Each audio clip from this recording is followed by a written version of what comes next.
Finally, the intro feels like it takes forever. It goes on. It does. You know, I had a thought. Yeah. Could we just do the normal music?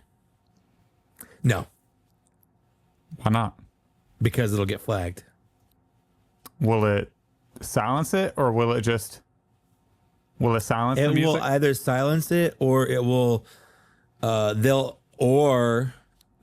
do a copyright strike, which I doubt, but what they'll likely do is put ads on it and monetize it out of our control. Because I was thinking, since we don't monetize the YouTube anyways. Well, if we ever do, though, like, we can make it retroactive or whatever. That's true. So I would rather not. They also Even worry about it. When I was doing it, there was a couple times where I didn't do it enough, and it was like, we found copyrighted material. Like, it flags it. It knows as soon as I upload it. It's like, we found copyrighted material. So I had to change it enough so it knew it, or it didn't know. Like, it was That makes sense. it fooled them. What's up, Kirby? Hey, How's Kirby. it going? Wilbon's here. Yeah, Wilbon popping in. How was your there. move, Wilbon? Was it a good move? How's the house? Lance Peter Luke is here. Luke in the chat. I guess I can speak for Wilbon. I've talked to him a couple times since then. Those here too. Pletho. I finished my taxes 2 nights ago, and what I mean by that is I scanned all of mine and my wife's tax documents and sent them to our CPA along with an email listing all of my expenses. And I'm doing our tax meeting is next Saturday morning. yeah. And I'm doing my miles. I actually texted her and I asked if I could do my miles to go to the con, since we did a podcast on the show, and You absolutely can. So Yeah. so that's about 263 miles total, which was I did really my nice. plane tickets for both going to Tennessee Eternal Toy and Con and Secret Galaxy. Oh, nice. Yeah, that's awesome. Yeah, I also just bought a new computer last year, which I use for YouTube, podcast, and work. So it was like a triple write-off. Yep. Obviously you deduct the toys. Yeah, I actually recently I went through Amazon, Entertainment Earth, Big Bad, Hazard Pulse, got on my receipts. for those, and I spent I spent a lot less money on figures than I did last year. Yeah, me too. Actually, I didn't get any big like HasLabs or anything last year. Although obviously this year is going to be a little different, which I guess we'll talk about. But yeah, we already got our tax return information back. I'm getting something like $5,600, $5,800 back. My wife's getting about $2,200 back. So we got a nice little chunk of change. Yeah. Yeah. We usually owe. I think last year we owed like 1,000. So we'll probably. Again. Yeah, it's really nice for me because I get RSUs stock releases, and I cash them out immediately. Like I'm not holding stock for my company. I don't give a shit. Like for me, that's just a bonus. Like I sell it as soon as it vests. Yeah. But because of the way it works, they tax it to the maximum that you can tax. Like it's literally like half of the stock they give you, half of it goes to tax. So I get a lot more back than I normally would because of that. That makes sense. Do they do dividends if you had enough stock? Or so yeah, and that's the other thing is every time I sell it, because when they gave me the stock, the vests initially, the stock was worth a lot more than it is now. So I'm selling at a loss. So I get to write that off as well. So that's one of the reasons why mine is so high. My return is so high. That makes sense. Maybe whenever we have a kid one day, we'll have a decent payment on there. Isn't that fun? That's the fun thing to talk about. Let's talk about taxes. Let's talk about grown-up stuff. Yeah, honestly, anyone watching this, my advice, try to do something that you can monetize your hobby with, because then you can write off your hobby. And it's just so nice. No, it's so nice. I can't begin to describe how nice it is to be able to write off stuff that you would buy anyway. Yeah. You mean like post affiliate links everywhere across the internet? Exactly. Affiliate links, do a podcast, start a weekly, YouTube thing like Moneyball, yeah, figure ball, whatever. I don't, you know what I mean. Like Moneyball. Do your best to try, even if it's just a little bit of money. Like it doesn't have to be a lot of money. If it's just a little bit of money. Yeah, it's nice. Like I remember the first time me and you had Patreon members sign up, and it was like, and then I think we made, if I remember correctly, we made $65, I think, our very first month. And I was like, whoa, $30 like to talk about toys. Like, that's great. That's a free Black Series figure a month. And then now it's just recouping the money I spent on the podcast. Yeah. I actually front the bill for all of the expenses. Hey, okay, yeah. I pay all the taxes on it, so you do, which feeds into that money we owe. Yeah, so that's true. And I can send you a 1099, and we can split the. I actually just downloaded it. I just downloaded it anyway because I wanted to know how much it was. Hey, you can. No. I got the taxes. Don't worry. No worries, Mike. No worries. We'll split it. Sure. Hey, that's a lot of money to be taking the tax hit. But I got it. That's I'll take that half of the. Thanks. I'll do that half of it. Thanks. But what was I about to say? Oh, I don't know. I didn't realize how good Walmart's affiliate program was. Oh yeah.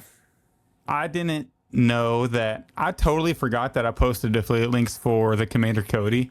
Yeah. And I logged in because I was like, you know what? There's a lot of episode 3 figures people are going to be hyped for. I'm going to log in.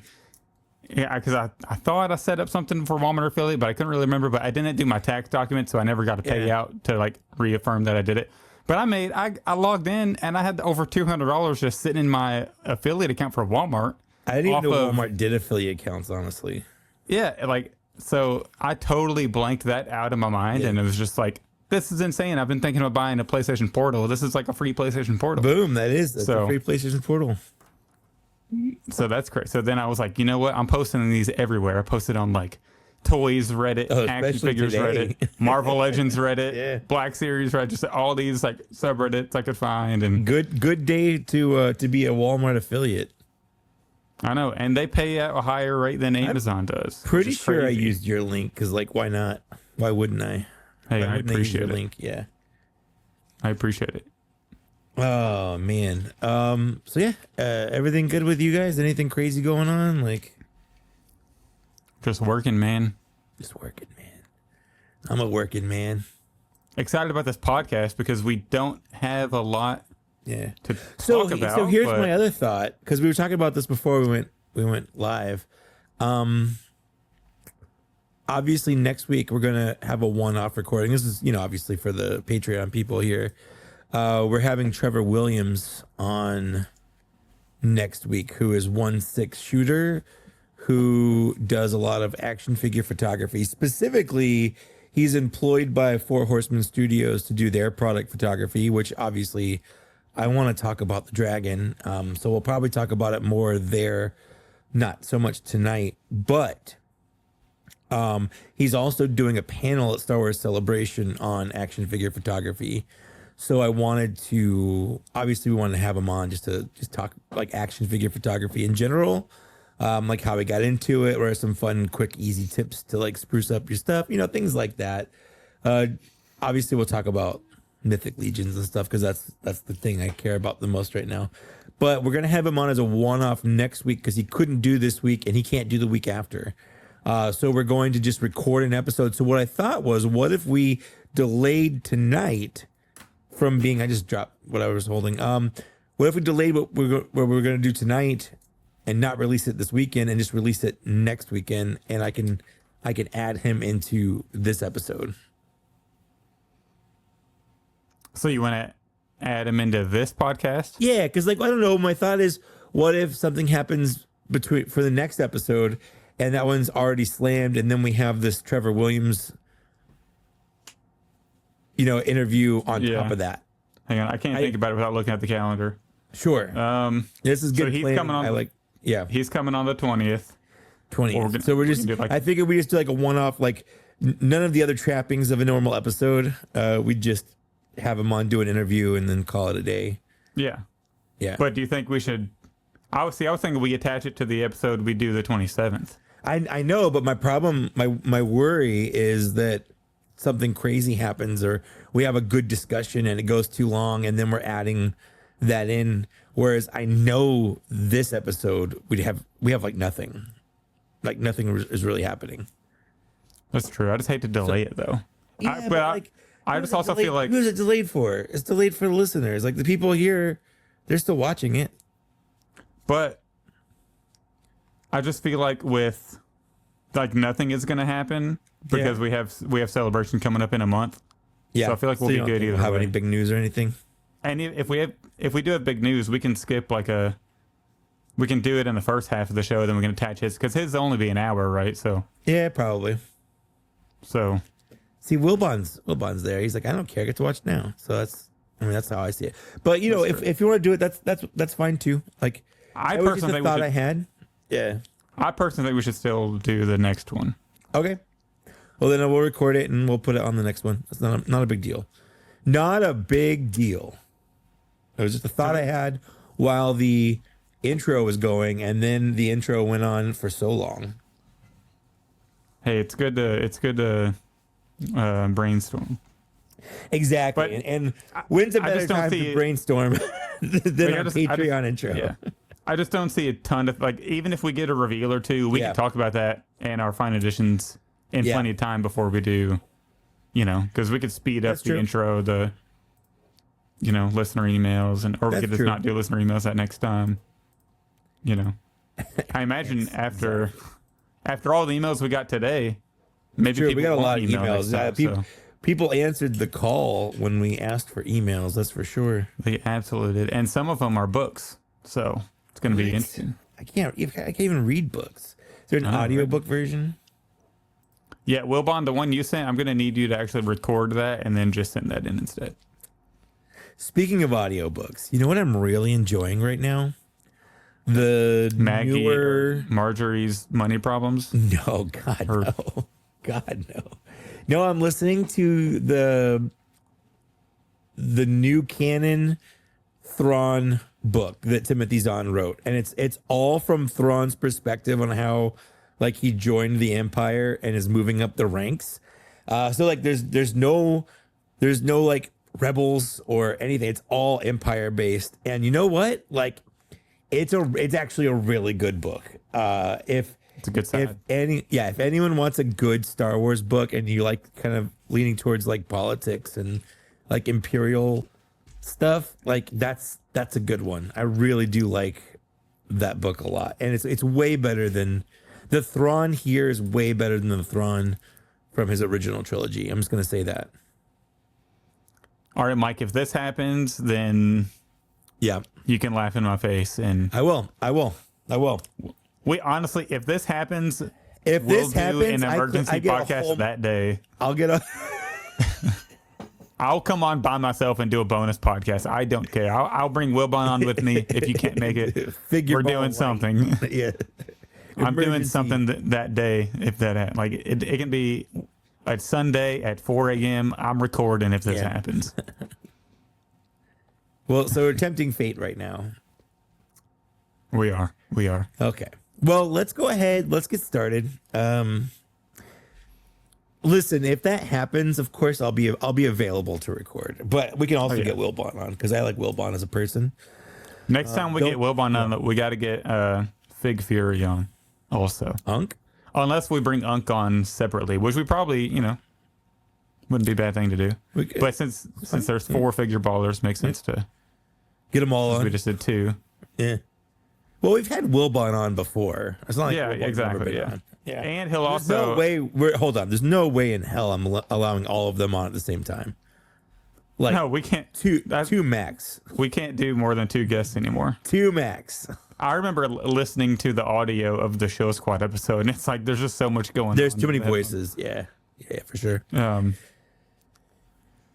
What was I about to say? don't When is our draft? Our draft is what? That's June, usually May, in June. May or June. All right. Yeah. I'll just make sure it wasn't coming up. Can't keep track of my own damn podcast. All right, I'm ready to start. All right. Well, welcome to Black Series Cantina episode 91. We're gonna talk some serious Black Series toys, and that's it because we're a serious Black Series toy podcast. Zach, No joking around. no joking around. All 100% serious and all 100% Black Series specifically. We don't talk about any other toy lines. We don't talk about Star Wars in general. Everything has to do with Black Series. And it You agree will with that? because, Yeah. yeah, absolutely. Yeah. Spoiler for fine editions here in a couple minutes, but my only fine editions are Black Series. So, Oh, going to be talking about nothing. I know you have a lot of non-Black I don't Series. talk about everything here is Black Series. Okay. All right. Yeah, everything Yeah, here is we're, Black Series. but we're not allowed to mention that or people will No, tune out, but that's it. Everything hopefully here, that's not the yeah. case. I think we've had some feedback that people enjoy whenever we talk about some things if we don't have a lot to talk about. I don't want to lose our Star Wars cred, man. I don't want to lose. That is true. I don't want it to get in the way of what our true mission is, and that's just talking about, Black Series in a very specific and serious manner. I was thinking about it. Our branding is kind of cooked if the Black Series dies, Oh, 100%. We have to rebrand our whole podcast. Yeah, We'd have we, to, like, we change don't have over, the start with benefit of episode like one. having a Yeah. a name that's not lines specific focus because I don't know. It's how are we kind of gonna funny. like, It'd be just have kinda Black funny Series for a Black Cantina, Series but we're talking podcast. about McFarlane 6-inch. Yeah, Star we Wars. just never talk about Black Series again, but we're still called Black Series Cantina. Like no matter what, like we moved over to Marvel Legends. We're all in on GI Joe Classified Oh god. and Black Series Cantina, your GI Joe Classified source. Yeah, I'll do that What's the wrestling Yak-Base Cantina. equivalent? What's the Yak-Base Right. equivalent to that? Oh man. Well, Anyways, welcome. Yeah, welcome Sorry, to you Black go. Series Cantina, episode 91. You know me, I'm Zach, and that's Mike Case. And what better thing to do on my anniversary with my wife than to be doing a podcast with my co-host? That's Mike. nuts. That's nuts, man. My wife, she wouldn't divorce me, but like I would be in trouble if I had to spend a chunk of my evening talking to not her. Well, so the reason is, number one, it's a Thursday night. It's true. What are you going to do on a Thursday night? Number two, it's our dating anniversary. So ever since we got married 3.5 years ago, that's not, we got to the first dating anniversary after we got married and we're like, do we do anything? And so we really only, like, we'll go to a really nice steakhouse. Yeah. You know, like on our wedding anniversary. But literally tonight, she got off work. She didn't get home till 6:30. I had to stay late at work today too. And then we just went to Chick-fil-A, and that's why I got this Chick-fil-A cup. So it's not something we celebrate. I just thought it was funny whenever she replied that, wow, on our anniversary. Yeah. And then so I put it in our Facebook group chat, which if you're not in our Facebook group, Facebook group, Black Series Cantina, join it.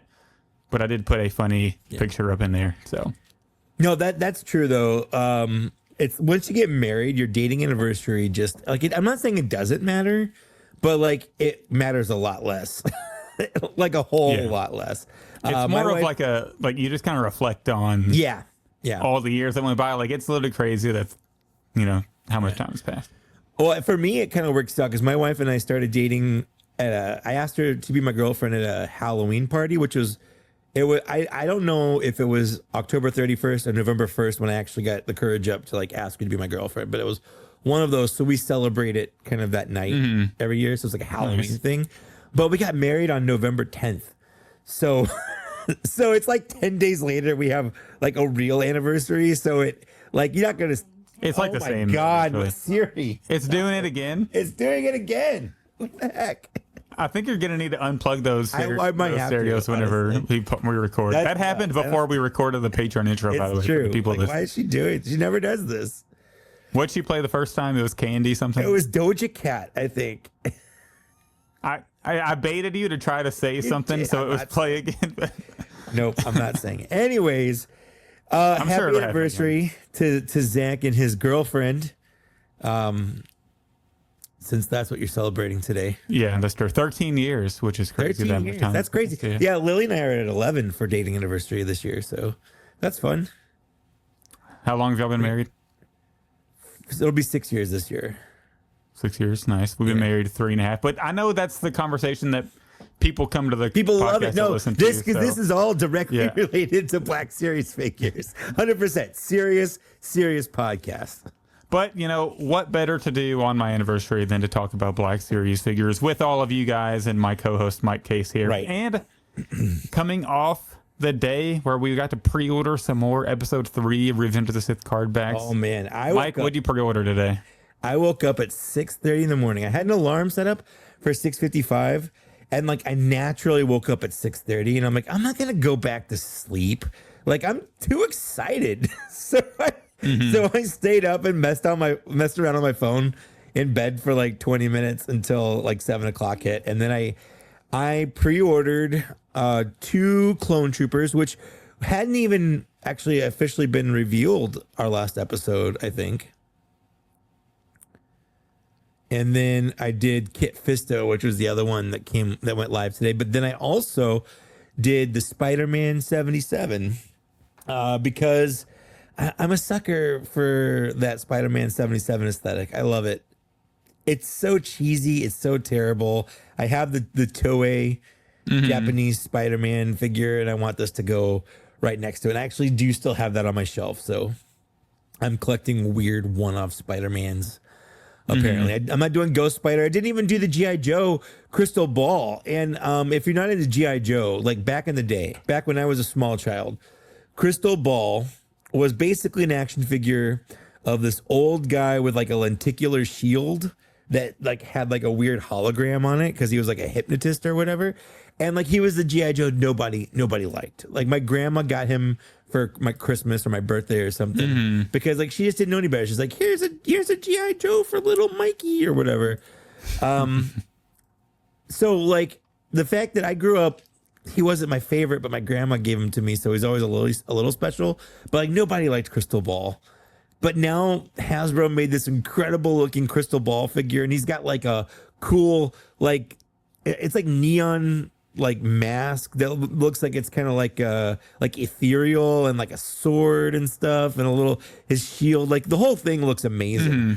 But because I'm out on G.I. Joe, I didn't pre-order it. I'm not pre-ordering it. But I did want to acknowledge that it does look really good. Look cool. And yeah, good job, Hasbro. So that's what I did first thing in the morning, and then I went back to sleep. As soon as I pre-ordered it, I was like, I'm going back to sleep. And shout out to Walmart because all of them are still available. Like that Spider-Man still available. The 501st is still available. I mean, the Commander Cody that went up, in the summertime or whenever that was, is still available also. Yeah. So who knows if they're going to cancel a bunch of them whenever they ship them. Yeah, gone are the days where like they sell out instantly. And you know what? I'm okay with that. Whether it's because a lot of people aren't collecting anymore or because they just made a lot more, which I happen to think that it's the first one and not the second one. I don't think the Black Series is as popular as it was back in 2020, 2021, 2022, where those issues were happening. And you know what? I'm okay with it because it means it's not hard to get stuff I want. Yeah, I mean, it doesn't affect me at all. As long as they're still pumping figures out at a good quality. Exactly. Like, I don't care if I'm the only person in the world.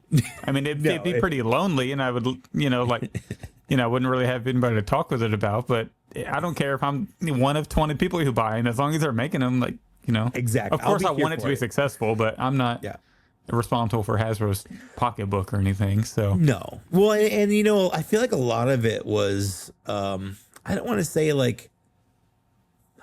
they were like fake fans or anything, because obviously they were collectors, they were collecting. But there are people that are just in it because it's more of the fad rather than they're in it because they love Star Wars figures or they love this line or whatever. Like I'm in it because I'm invested in the line. Like I want to see the line do well because I like the line. Whereas I do feel like a lot of people, especially during the pandemic and stuff, started collecting because it was just kind of the popular thing to do. They had extra time. Whatever stimulus checks. Exactly. They just kind of jumped into it, which again is fine. I'm not saying that's not a valid reason to collect it, but that's the thing where like on a whim, they started collecting on a whim. They can stop collecting on a whim. Yeah, habits change as you grow older and all that. Exactly. Whereas like I've been in since day one, super excited. Like I can't wait to see what else we get this year because it's been crazy so far. So it's nice kind of having a little bit more elbow room in the community, I guess. Yeah, I definitely get that. And it is nice to be able to not have to rush and pre-order something in the first 5 minutes before it sells out. We haven't had an issue like that since, was it the Yoda 2-pack with Greed with a chair? But that was like post-premium thing and it sold out quick. And that's but luckily, that's really the only recent Black Series item to be hard to get, and then it ended up not being hard to get after you just had to wait a little bit. Yeah, that's because it's primarily a Disney item that Hasbro Pulse happens to also sell, so they just don't allocate as much to Pulse because it's primarily a Disney thing. Like if you go to the Disney parks right now, there's shelves of those. Like it's not hard to find them at the Disney parks, and I'm pretty sure still on their website you can get them. There's plenty to go around. But, as long as people are still listening to the podcast, I'll be happy about however many people are not buying Black Series or whatever. Yeah. But as long as they listen to the podcast, I'm good. I'm always excited that people listen to our podcast, even if they don't like collect Black Series. There are people that listen to us just because they like hearing people talk about toys, that's nice. I like that. Yeah. Hey, if they just want Black Series news, we're here for them. We got you. We got you covered. And maybe not today because the only news we have are like a couple of leaks, but it should be a fun episode. We got a ton of listener emails, so it's primarily going to be a listener emails episode. But first, before we do that, we did want to talk about Walmart CollectorCon. I did only get 3 501st clones, so 2 to open for the main shelf, and then 1 for the wall. I'm sorry to break everybody's hearts. You're not replacing all your 501st. I am not replacing the legion of 501st troops, which I have marching on the Jedi Temple down there. These ones, aesthetically, they just look really good. If you get them in the right pose, like they suck to mess with, but if you get them in the walking pose on the things, like the paint is better. Obviously the quality of them is not, but just visually, they're still amazing on a print display like that. Yeah. But only 3 of those and then 1 Kit Fisto for the wall. Yeah. Didn't need another one. I already have the open one. And Yeah. not Now, what about tomorrow morning? Because tomorrow morning, Dooku and R2 go up. So I'm debating. I'm obviously gonna get one Dooku because like I don't need another Dooku. I'm trying to decide if I want to get two R2s, like because you can always use another R2 on your shelf, right? Yeah. If you organize your shelves by property or movie era or whatever, like there's always an R2 in those eras, and it's a really good R2 mold. And this one is slightly different from the other ones because it can use the jet packs, the jet boosters. So Yeah. I'm trying to decide if I really want to get two R2s. I'm still debating that also because especially like when you throw on that and having 3D prints, like I need an R2 for, you know, some other prints. And also like thinking about it like content wise, like I just feel like it would be such good content ripping into them cards on TikTok. Oh, for sure. Like, you know, so it's like I feel like I need another one to rip into and then post that video a couple times. Gonna make people mad. How dare you open up your toys that you paid for? That's the goal. Every time I get like a nice carded figure and I rip it open, like there's a bunch of comments like that, which It's so helps. bad. Yeah. Which, you know, whatever helps drive engagement. But yeah, I think definitely one of each for the wall, and then it'll be like a spur of the moment, like might as well just add two, you know, but I'm probably still only getting one Dooku. You know, it is nice that the paint is a little better on the photo reel, at least in the promo shots we saw, but not enough for me to justify replacing the one on the shelf now. Yeah, I'm not going to replace it for a very minor face upgrade because it's not like the original one doesn't have digital face printing. You know, it's not. Yeah. It's not the difference between like a hand painted face going to digital face printing, because I would 100% upgrade that. Like if it were the quality of like the Rogue One figures, right? You know, then that's when I would do the full upgrade for Count Dooku. Yeah, for sure. But we don't need it just for that. If they had included an extra accessory like a hand, like a lightning hand, I would have. Oh yeah, I would have done that. Yeah, I would have gotten a second one for like a lightning hand for or sure. whatever. Yeah. But yeah, just so probably, you know, still debating on a second R2, but definitely getting both of them tomorrow for the wall. Yeah. I have to get all the Revenge of the Sith cards. Like they could release the whole line on the Revenge of the Sith card, the 6-inch. Like this is the Mandalorian. Why is he Revenge of the Sith card? Because he looks cool. Hey, I would do it. I'd probably pick it up. You never know. There's no reason for them to not milk that. If they did a super battle droid, a regular battle droid, like there's no reason for them not to. Mm-hmm. I would 100%. Like just for the novelty, I'd be on it. I would like. How would you think if for the Black Series every media, like, you know, we have the Galaxy packaging for, you know, Phantom Menace, Attack of the Clones, Revenge of the Sith. Took long enough for episode 3, but you know, A New Hope, the whole saga. What if, like, mainline, they were all 6-inch versions of their throwback packaging every time?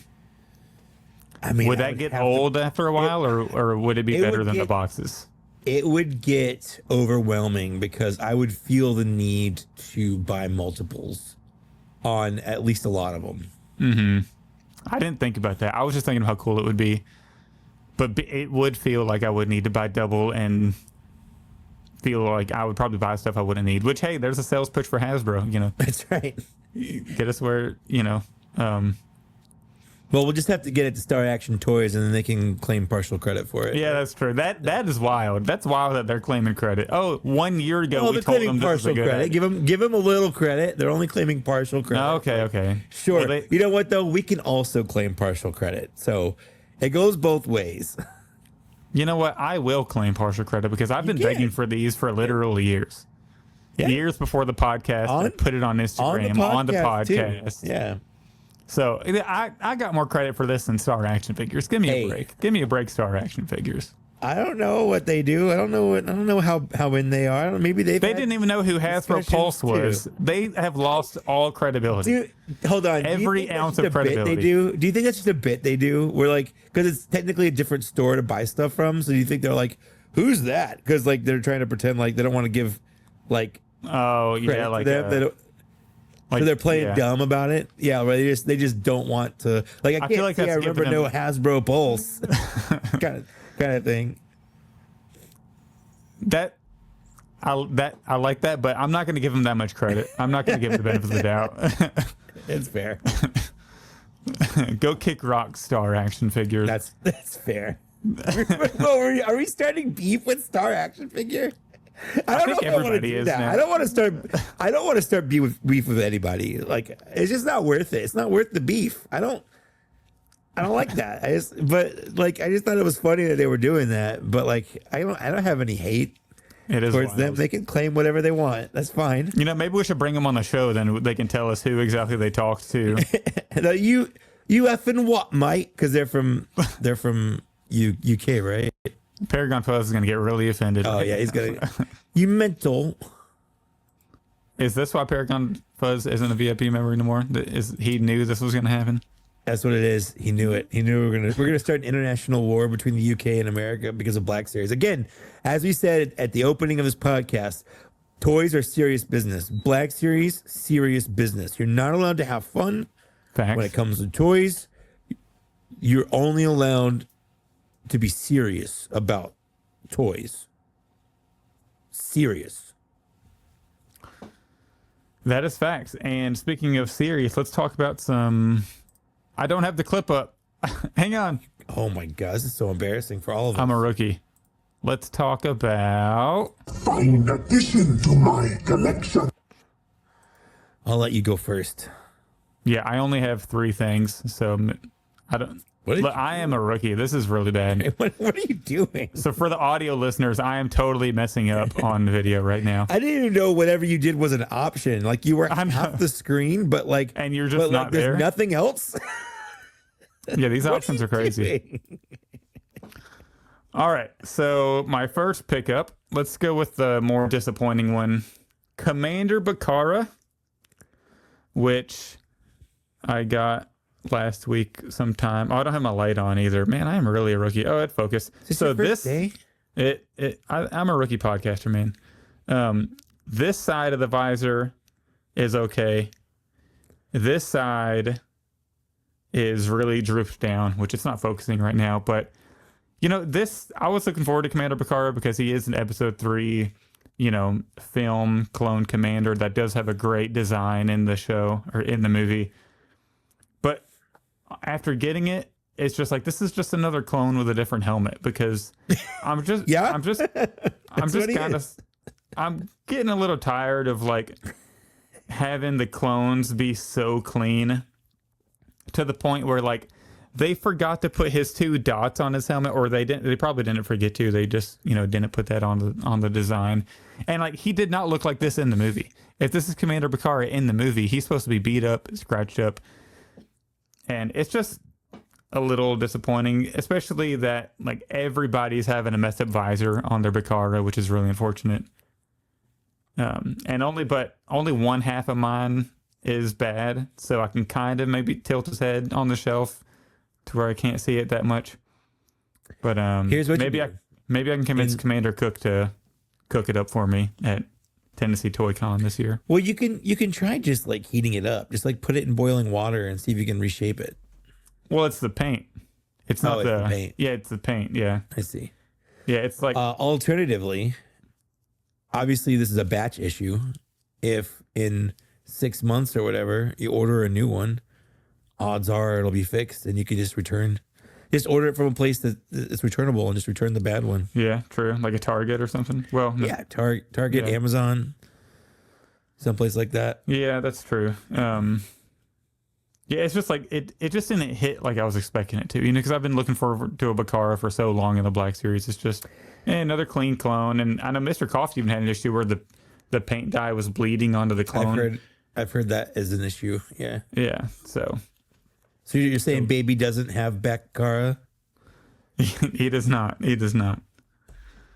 But the figure that I was really iffy on because I was nervous, but I ended up actually loving, the Commando droid. I really love this figure. Right?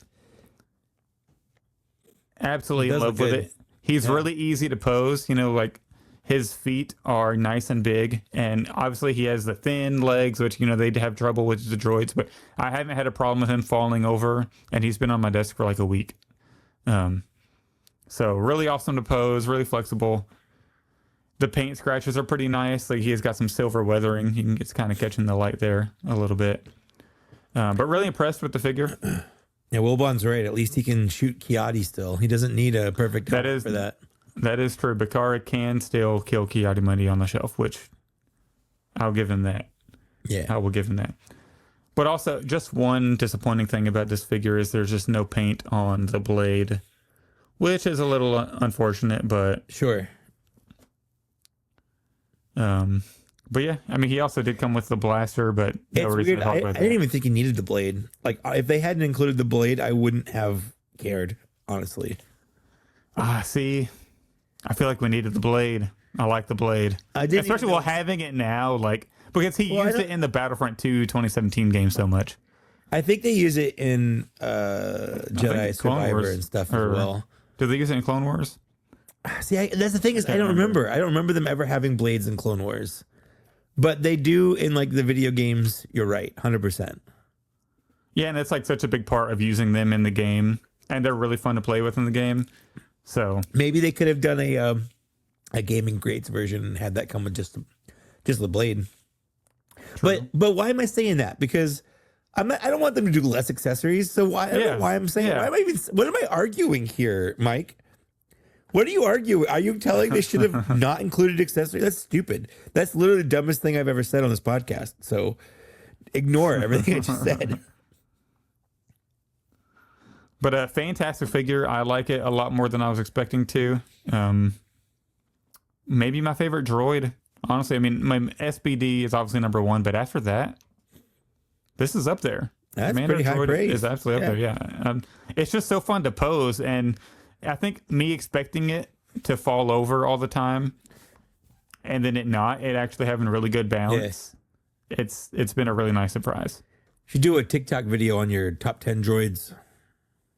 Look, that's a good one. I'm working from home tomorrow, so I got a couple in mind, and I'll definitely do that one just for you. I'll do it just for you. And then one more pickup. I decided I wanted to get all three original trilogy film carded Darth Vaders, and I got a good deal on this from someone named Bat Diesel in the Figure Ball Discord, which is so. Shout out, I don't know his real name, but shout out Bat Diesel for giving me a pretty solid price on this. And shipping was excellent.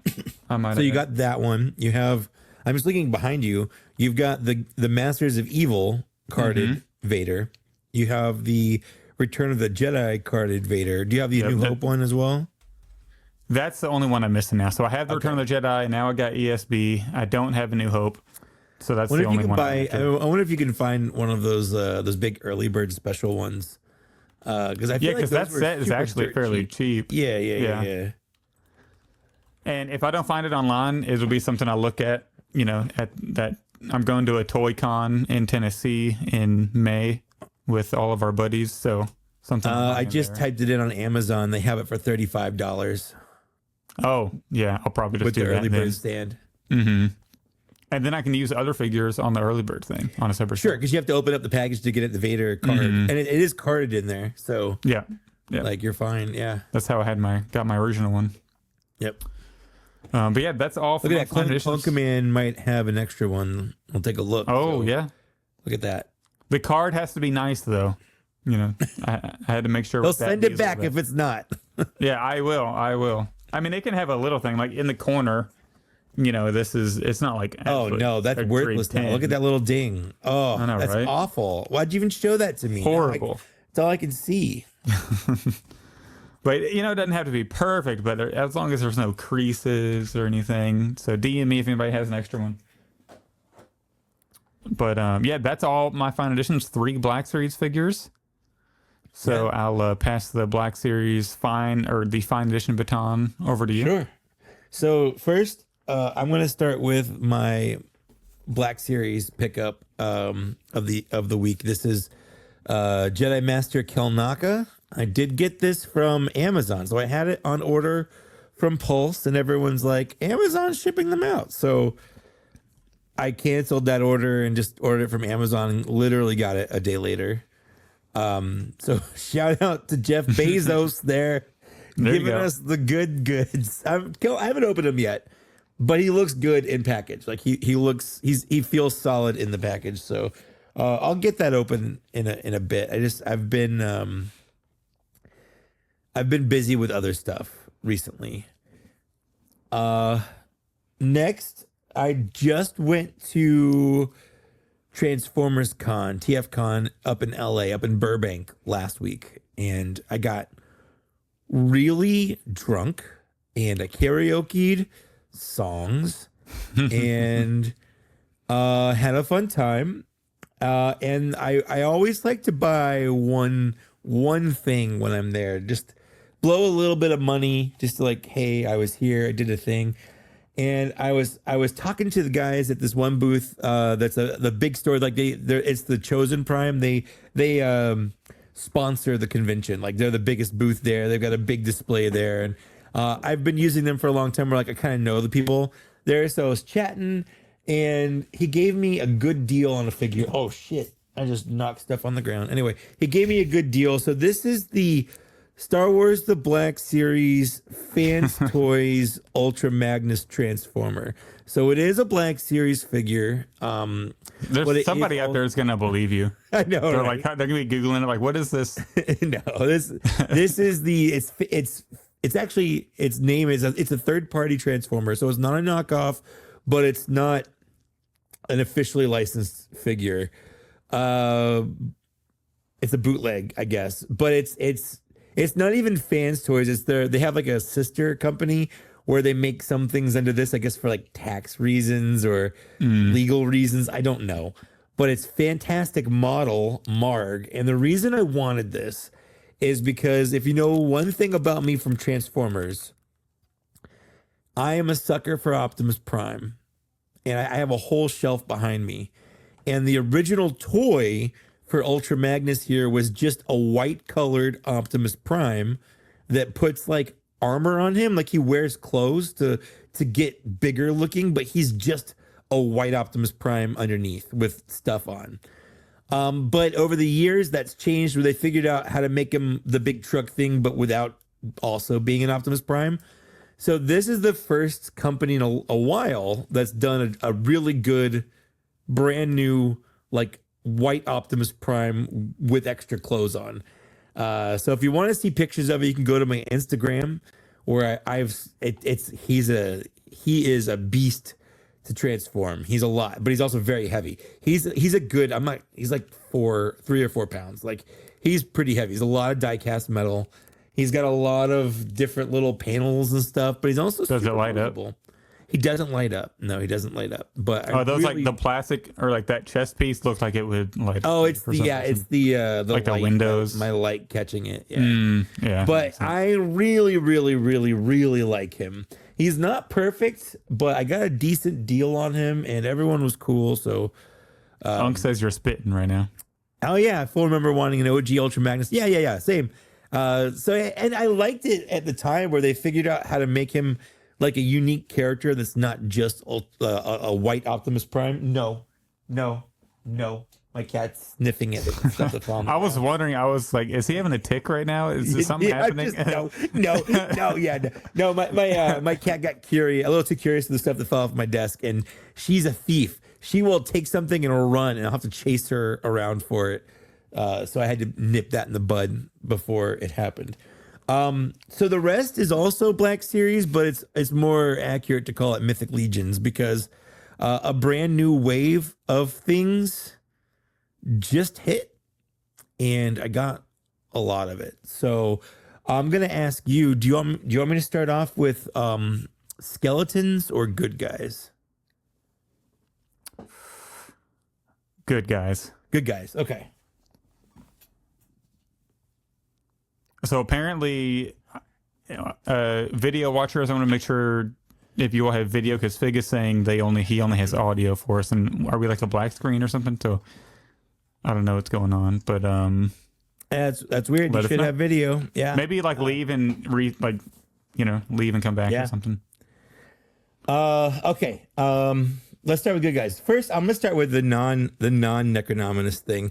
Last week there was a convention called ZoloCon. I think it's in Carolina, like North Carolina or something. And they had a surprise figure release. They've done this a couple times, and this one is just he's just a barbarian. Like he's just a generic looking barbarian guy, and he's only available at conventions. I happen to have a really pretty good exclusive friend. then.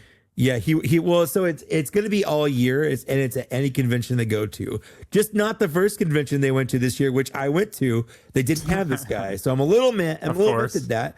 But you know, it's fine because I had a friend that was there, and he's like, "Do you want me to pick you up one?" I was like, "Heck yeah," because he's cool. He definitely is Conan-esque. He comes with a lot of stuff, a bunch of different hands, a bunch of different armors. I've got the black hair on him. He's got like a Viking helmet. He's got blonde hair. If you want to make him a little He-Man, you can you can do that. He's got a sword. He's got like manacle chains, so you can make him like a slave or whatever. Like there's a lot of stuff going on. He's got a cool shield. You mean Boba Fett starship? Yes, basically, I meant Boba Fett starship because he is a Black Series figure. So Boba Fett starship Conan. But yeah, I absolutely love him. He's great. He's been one of my favorite things to kind of mess around with. You know, I lied a little bit. I got a couple knights from this wave, but I forgot one of the gimmicks of the wave is they all came with like skeleton faces, so you can make all the good guys bad guys if you want to, like they died on the battlefield and got raised up. So this is Sir Elijah, and I gave him his skull face, and I felt a little bad about it because he's also like the only black guy in the wave. And I killed him, basically. I turned him into a skeleton. But he looks really cool. He's got like a Templar thing going on. Like look at these soft goods. They're all wired, so you can put him in like dynamic poses. He comes with a couple like on top of having the alternate face, he has like a full on alternate head for like a different helmet. He's got a couple different weapons. He's got a big old shield. A couple different hands. Like he looks incredible. I really, really like this guy. Yeah, he's sick. Yeah, that's Sir Elijah. And the next thing is also true. This is Sir Adalric. And he's also just kind of like a knight. Little bit of a different vibe. The other one's kind of a crusader vibe. This one's more of like a knight of the realm kind of vibe. I like these little like winged shoulder pads he's got. I got a little mace for him, but same thing with him. He has an alternate skeleton face that I put on there as well. Oh, sick. And this is actually a full alternate helmet. This one's got a little battle damage and stuff on it that you can actually see the skeleton through on the little faceplate there. So he comes with an unbattle damaged head and a regular like head as well. But I think he's rad. Yeah, he looks like one of those guys that is in a parade but doesn't fight, you know? Yes. How colorful his armor is. I think that's kind of his thing. He's a guard and not he's like more of like he's like a rich showboater guy who's just there to like be kind of rich, I guess. I don't know. Oh no. Okay. Sorry. Trying to find all the stuff that fell. Okay. This is kind of like this is the big one. The dragon? No, God, no. You don't have that yet? That's like a 2026, 2027 thing. But this is actually two figures. Jesus Christ, look at this. It's already huge and it's not even fully on screen. This is Sir Heaven's brand, Gideon Heaven's brand. And then his horse Bishop. And he comes with so much stuff. It looks like overwhelming to play this. It's a bit, I'll be honest, it's a little too much. The first thing I did, because I got Bishop first, you could take all of his armor off, all of his clothes, all of his stuff, because he's got like horse clothes on, because he's like a night horse. Yeah. And he's got like an alternate like mane thing, so he's got hair and stuff, and he's just a white horse. So the first thing I did, and you don't care about this, but I put Gandalf on him, which technically makes him Shadowfax, and there's a picture of that on my Instagram. and he works so good as just a Shadowfax figure for the horse. But the horse came with this little jousting staff, That's specifically cool. again for Gideon Heaven's brand. But yeah, like this shield is amazing. His helmet is amazing. He comes with like a regular head as well. Again, a couple of hands, a couple different weapons. Everything is like everything's soft goods, but it's wired premium, high quality, and everything is painted. There's not one thing on any of this that's just straight plastic. Nothing is colored plastic. Everything is painted. Jeez, it looks incredible. Yeah, he is super sweet. Like this is a display piece right here. Like this looks super. Yeah, that's an eye catcher. Like for He also sure. has All the white and gold is so awesome. That happens. He also has probably the coolest looking sword I've ever seen. That's the Heavens brand sword, and it's got like a little eagle with like the blades coming out of his mouth, evil mouth. It's hard to see, but like and then the horse has a little spot for you to put it. With Mythic Legions, my thing is like every time I look at it, you can just see how much work went into making that figure, and it's absolutely insane. Yes, absolutely. Agreed. And then I sit here and look at this Commander Bakara, and I'm like, man, Mike's figures are a lot cooler. Mine were also a lot more expensive though, but you kind of get what you pay for. That's true. All right. So I got that back. Okay. So that's all like the quote unquote good guys. We'll start with the bad guys here first. This guy's name is the Terpiculi. He's just like a bone demon kind of thing. And what's cool is he's really awesome. Yeah, you can pop and swap a bunch of his arms. So he came with these two big arms that were actually on his back. And then these little arms were on his shoulders, and I swapped them because I thought he looked kind of cooler with the big arms coming off his back. Like he's more of like a gorilla thing, but he does have the two arms coming off his back and like these little weird little wings, these little bone wings that look useless. He came with an alternate head. So like this is the one with horns. There's another one without horns. Then, it's got like an articulated mouth and stuff. He's got some weapons that he can hold, a couple different things here. Pletho. He's got a bone to pick with this. The next thing I want to show off is this girl. Her name is Belualith. She's the one that just fell over. And I love how many jokes we're getting in the chat for the bone demon. Will Bones. She is like a skeleton animal mancer, where like her thing is having skeleton animals, and so like on her wrist, like a got vulture. This, like, bone. Yeah. She has like a bone vulture, but then she also comes with this was hanging on her back, and obviously when it fell, it kind of fell apart. But she has this little cage that hangs off her little stick on her back, and it's just like a skeleton snake. That's incredible. Yeah. So yeah, it's just like a skeleton snake that kind of hangs out there, and you can put the cage back on. I'll do that in a bit. And then she also comes with this skeleton chimera, where it's like a goat head, a lion head, and like a snake tail thing coming out. And oh my gosh, this is absurd. Yeah. But that's not the big guy. The big guy is this. This is one of the four horsemen of the Four Horsemen named studio. This is Necronominus. He is basically a big Grim Reaper looking dude with bone bat wings. And he's so cool that on his scythe, he has like a smaller version of himself. Yeah, that's so amazing. Holding his scythe. Like, that's just kind of fun. But as big as this guy is, I don't actually, I have his horse. He has a horse on the way because he's a horseman. The bone horse, right? The bone horse, Conibus is his name. I don't have that yet. So when Four Horsemen and Mythic Legions first put stuff up for pre-order, you're pre-ordering it directly from Four Horsemen. And I would basically order anything I just thought looked cool. And I didn't order Necronominus for whatever reason, but I did order his horse because I was like, I want a skeleton horse. So I did that. There's another Grim Reaper looking dude, and then there's a big like ogre, but he's a paladin, so he's like in cool like holy looking armor with a big hammer. So I don't have those yet because I ordered them directly from Four Horsemen, and for whatever reason, they're taking forever to get that stuff out to me. But once they do that, I'll have almost the whole wave.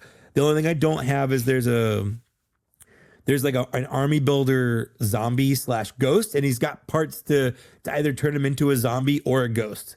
And you can kind of pick and choose what you want. So I'm gonna get 2 of those. I just haven't had a chance to pick them up yet, and then I'll have the whole wave. And this is why I like toys. Like, this is fun. I've been surrounded by just cool ass looking toys for the last week, and I don't know what to play with. Like, I've got too much stuff where I'm like, okay, I want to play with this, and now I want to play with this. Like, there's so many things that I've wanted to do. I've got a video I've been trying to make, but I've been too distracted by just messing around with toys. And I have taken a lot of pictures. Again, if you want to check out my Instagram, if you want to see if you're listening and you want to see what this stuff looks like, you can go. I think I've got pictures on all of this stuff on there, but I am planning on doing videos on them. If not anything, to be able to write them off on my taxes. There you go. I mean, it's definitely worth it with the 100%. cost of them. Yeah. I feel like every time you find edition something, it's just like this giant Mythic Legions figure. Where are you putting all this stuff? Because I don't see a lot of room behind you. I've been getting rid of. So there's like a whole blank space right here. That fits like half. That fits like nothing you just find edition can fit there. I feel like. Well, I've cleared out a lot of stuff. I just haven't filled in a lot of spaces with the stuff I intend to put there. Okay. So and then I've got a whole bookshelf over here with empty space now. Are you even gonna worry about doing it with the move coming up? Yeah, it's hard to really want to make it look nice, knowing that in like 4 months I have to take it all down. So I will. And one of the places we're looking at moving has a nice sizable basement. So I'll probably turn that into like kind of a collection thing. Definitely we'll have space for any potential large dragon that I may or may not have ordered, which we'll talk about in next week's episode or the next episode. So that's all of my fine additions. It's mostly Mythic Legions. Crap, I did it again. You did it again, man. Mostly Mythic Legions, one Transformer, and of course, everything's also Black Series, because that's all we talk about on this podcast is just Black Series. Everything is Black Series related. Absolutely. So before we jump into listener emails, which will be the bulk of our episode this time, let's do a quick Patreon plug. We have kind of changed up the way we handle our VIPs. So we normally had them limited. I think whenever we first opened it, we had it limited to 2 and 4 and 6, and they all sold out like really fast. And our Patreon VIP hangouts are always really fun. But we experimented. We're going to open it up to anybody. Any amount of people can join the VIP tier if you want to hop on the monthly VIP hangouts with us. And that way we can have, a lot more voices on there. And if we have to do 2 shows a month, so be it, if we can't fit. But I don't think that will be a problem. And we've already had, a couple of new people sign up for that, which is awesome. And we really, really appreciate it. So join the Patreon if you want to support us in any way. And the VIP tier is open for everybody. And we'll be doing, another hangout here soon, I'm sure. So sign up and then hop on the VIP hangout with us. So let's jump into listener emails, which, like I just said, this is going to be the bulk of our episode because there's not a lot of news. We're going to go over some leaks later on and give our thoughts on those. And then we'll put a figure in the Hall of Fame after that. But we have a lot of listener emails to get to. So let me start off here. Let's see. I'm going to pick I'll do the first one. All right.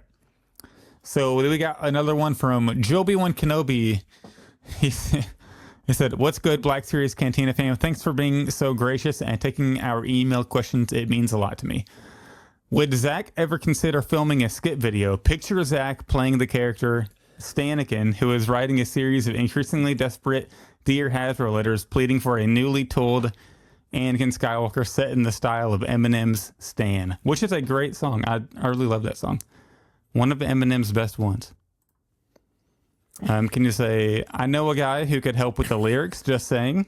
Haha, just joking around, fam, but I hope this makes y'all laugh a little.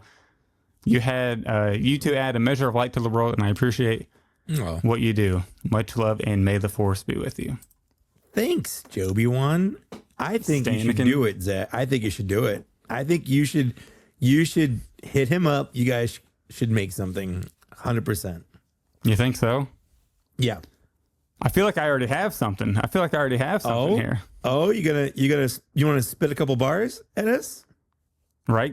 I need the beat in the post though. I will try to do a beat in post. I don't know if I'll be able to, but so I was driving home from work one day after reading that email whenever it was sent, and I was like, you know what? I'm gonna just see what could happen. So I turned on the song, and it just kind of came to me because it's just such an easy part. You know, when it opens up, you know, it's like, "My tea's gone cold. I'm wondering why I pre-ordered it all, especially when they use decade-old legs on the Anakin.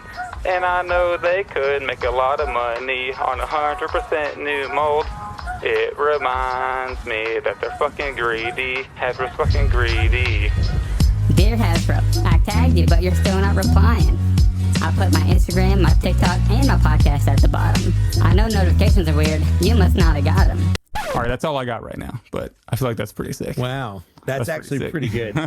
Now I'm afraid to put music behind it because we'll get flagged for we can just do it on the audio, you know. Do it on the audio, and that won't even matter. We'll see if we can. I don't know.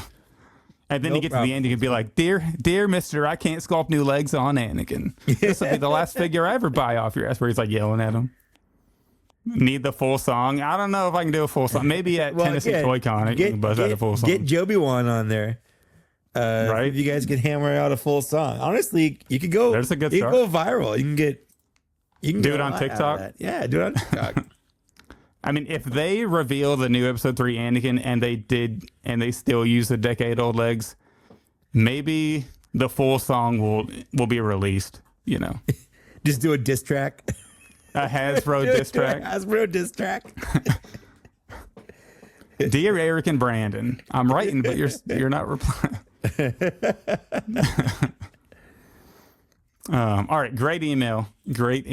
Moving on to the next one. This is from Ree Hernandez. Hopefully I didn't butcher that name. It's spelled R-E-I. So I think it's Ray. Maybe Ray. Ree. Yeah. You know, let us know. "Hi, Mike and Zach. I have a massive 112 Star Wars collection of Black Series, SH Figuarts, and Mafex. Probably well over 300 figures at last count. However, I only collect figures I have some sort of attachment to. For example, I've never played the Old Republic MMO or Star Wars Unleashed, so I skipped Darth Malgus and Starkiller. Same with so many clones and droids from the various games. I know that as figures, these are usually very well regarded, but I just don't care about the characters, so they are easy passes for me. I know Mike is almost a completionist still, but are there any figures that you know are bangers, but you just didn't care enough to fit into your displays? Looking forward to your response, but sad you guys won't be making it out to Celebration. I was looking forward to meeting you there next month." Yeah, unfortunately, we won't be able to make it to Star Wars Celebration in Japan this year. Like we were hoping to a couple years ago, but, you know, there's just certain things in life that happen that, you know, make stuff like that not necessarily possible. And we can talk about that if it happens one day. But banger figures that I didn't add to my display. Oh man, that's a tough one. I feel like I got 2 Acolyte Jedi, but the other ones I didn't get. Skeleton Crew figures that come to mind. I didn't grab any of them yet, but from watching like some reviews, like apparently like they're really good action figures. I know Mike really likes them and the way they look on the shelf. I do. And there's obviously some SHF and Mafex figures that are amazing, but I haven't gotten it. I've passed on. Are there any for you, Mike? I know you've gotten pretty much everything over the year up until a year ago, pretty much year and a half ago. Yeah, there's nothing I don't feel like I have displayed. I don't have everything displayed, obviously, because there's too much stuff now to be able to have it all on my shelves. Like I just don't have that much room. But I feel like everything I do have on display is a banger, and I don't feel like, well, not okay, I won't say that. But I don't feel like there are any bangers that I took off the shelf. Like even if it's a property or a time frame I don't care about, if I'm like, no, this figure's too good, I find a way to keep it on there. There probably are some figures that people would disagree with my reasoning on. Like I took the Clone Wars Mace Windu and Obi-Wan off the 2003 versions because I just don't think I need them on my shelf. Those are in my bin now, or in the jar as the people. Well, I think the Obi-Wan is generally terrible, and the Mace Windu is basically the same Mace Windu we already have, just with a couple of clone additions to him. Yeah. So I just didn't feel like I could really justify having both of them on my shelf when my clone shelf was already so full. So I sided with the 2008 Clone Wars Mace with the more, I did the same thing. Yeah, right, the more traditional look. Yeah, so I'm displaying that Clone Wars era stuff rather than the Tartakovsky Clone Wars era stuff. But I think that's probably as close as I could come to saying it's a banger, but not in my collection. Although I don't think they're bangers, but I know there are people out there that will die for those figures, and more power to them. They're just not my favorite. Yeah. And I agree, Fig Fury in the comment or in the chat. Malgus is a must. I mean, he's on our Hall of Fame list for a reason. Yeah, one of the best Black Series they've done.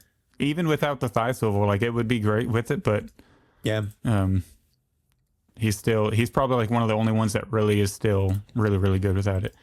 But yeah, thank you for the email. We really appreciate it. Are any of these going to make me sing again? I don't think so. One day we'll have a full Black Series Cantina album. Like we got the painted black for the Boba Fett. We got the Stanakin. All right, next up, this one's from Bill Fryer. So this email, whenever I read it, it wasn't what I thought it was going to be, and I'll say that after. But this is called Rancor or Zach's OG Instagram. Hey, Zach and Mike. First off, I've been listening since the very beginning. Thanks for sticking with it, as it's one of the few things that lets me take my mind off everything going on around us. Appreciate that. I collect for the joy of it, and you both, along with the community, have fostered seems to collect for the very same reason. Love all the positivity. Let's keep it going. That said, of these two things that went wrong, which do you think is brought up more often on the podcast? Is it the failed Rancor HasLab or Zach's infamous Instagram page, which had 44,000 followers, might I add, account being taken from him? Thanks, Bill. I mean, that's an easy question to answer. It's the Rancor for sure. Just because we've had entire episodes dedicated to it. That's fair. Whereas we haven't had any episodes dedicated to you losing your Instagram. But it does get brought up. It does. It gets brought up a lot. Yeah. But so whenever I first read that subject line on the email, I thought it was going to be, if you could save one, what would it be? Yeah. Like if I had to pick, which is it? Would I want the? I know that wasn't asked, so yeah. But now I'm asking you, what is it? Would you rather get your old account back, or would you have a Rancor? But see, I feel like also what makes me want to say the Rancor is because everybody would have a Rancor that wanted to buy it. So it's more of an altruistic choice. But honestly, like I was, the affiliate link money was a lot higher when I had the really big Instagram account. Because there were months when I literally got like, over $200 per month. Like that's a lot of money to pass up on for a Rancor. Like the opportunity cost there is crazy. But honestly, like without losing the Instagram, I think Brian was kind of the first one that really made me realize it because he mentioned it to me. After I lost the Instagram, it made me get more creative, and I started doing TikTok more and growing on that. Yeah. I actually like the new Instagram, even though it doesn't have 44,000 followers, it's almost at 6,000 now, which is pretty crazy because it's been going on Reels. So, I don't know. It's really hard. Wilbon's telling me to save the Instagram. Veals affiliates, Jesus Christ. Yeah, Wilbon's right. The community failed. The Rancor, the bullcrap took my IG. So I mean, I gotta save the Instagram. It's just that's a lot of money to pass up on. You also worked really hard for that Instagram. Yeah, exactly. You worked really hard to build that up, and now you're having to do it all over again. And you've made good progress, but still, like, no, I rode coattails from the other one, even though I made the account first. Right. Right. But you look. Bendejo says, "I like post IG Zach. Pre IG Zach seemed cold." That's true. I feel like I let my personality out a bit. Ever since doing the podcast, like I feel it's really opened me up to and all these friends that I've made out of the community, and I've been more creative after the big account and all that. Because when I had the big account, like I wasn't talking to anybody. I was talking to this in the Discord earlier, like just all the friends we've made in the community. Like I didn't really have online friends when I had the big account, so we created a podcast, and then it's kind of led to all this and everybody we know now, which is awesome. Fig's valid here. Fig's spitting. IG is a valid choice, but how about both? I mean, I feel like both. Like obviously both, but that's not the question. It's an either or question. You can't answer both to an either or question. Look, I'll go back in time and save the IG. You go back in time and save the Rancor. How about that? Okay, we can both do it. We can both do it. Yeah. This next email. Thank you for that email, by the way, Bill. Great email. Graydon Unfreed says, "Do you think we'll ever get a Rebels-style Stormtrooper?" And this is coming right off the tails of Hot Toys getting one. Yeah. I assume, is that what inspired the question? Probably. I'd have to look at the date on it exactly, but I would imagine so. But I mean, I think it'd be cool if they did it. I don't know where it would fit on my shelf if they did one, because it would just be so out of. It would be something I'd probably keep in a package and just have so it would look cool. But it wouldn't fit in with any of the other figures. It would look so drastically different. Like it wouldn't even fit in with the Rebels figures because they purposefully made them to not look realistic, like Rebel style animation. So I think that Hot Toys figure does look cool, but I just don't see them doing that in a Black Series line. If they did, I would buy it. I'm not saying I don't want it. I just don't think it really fits in with how they're doing the line. Yeah. The only figure it would look okay with is the Darth Vader that we got, the concept Vader. Yeah, the concept Vader, yes. And if they did a concept Stormtrooper, I could see them doing that. Yeah. That's true. With the blade. Yeah. Yeah, that would be cool. But yeah, I don't think so. But you never know. Anything can happen. Next email is from Andrew Raywood. Hello, boyos. Hey, guys.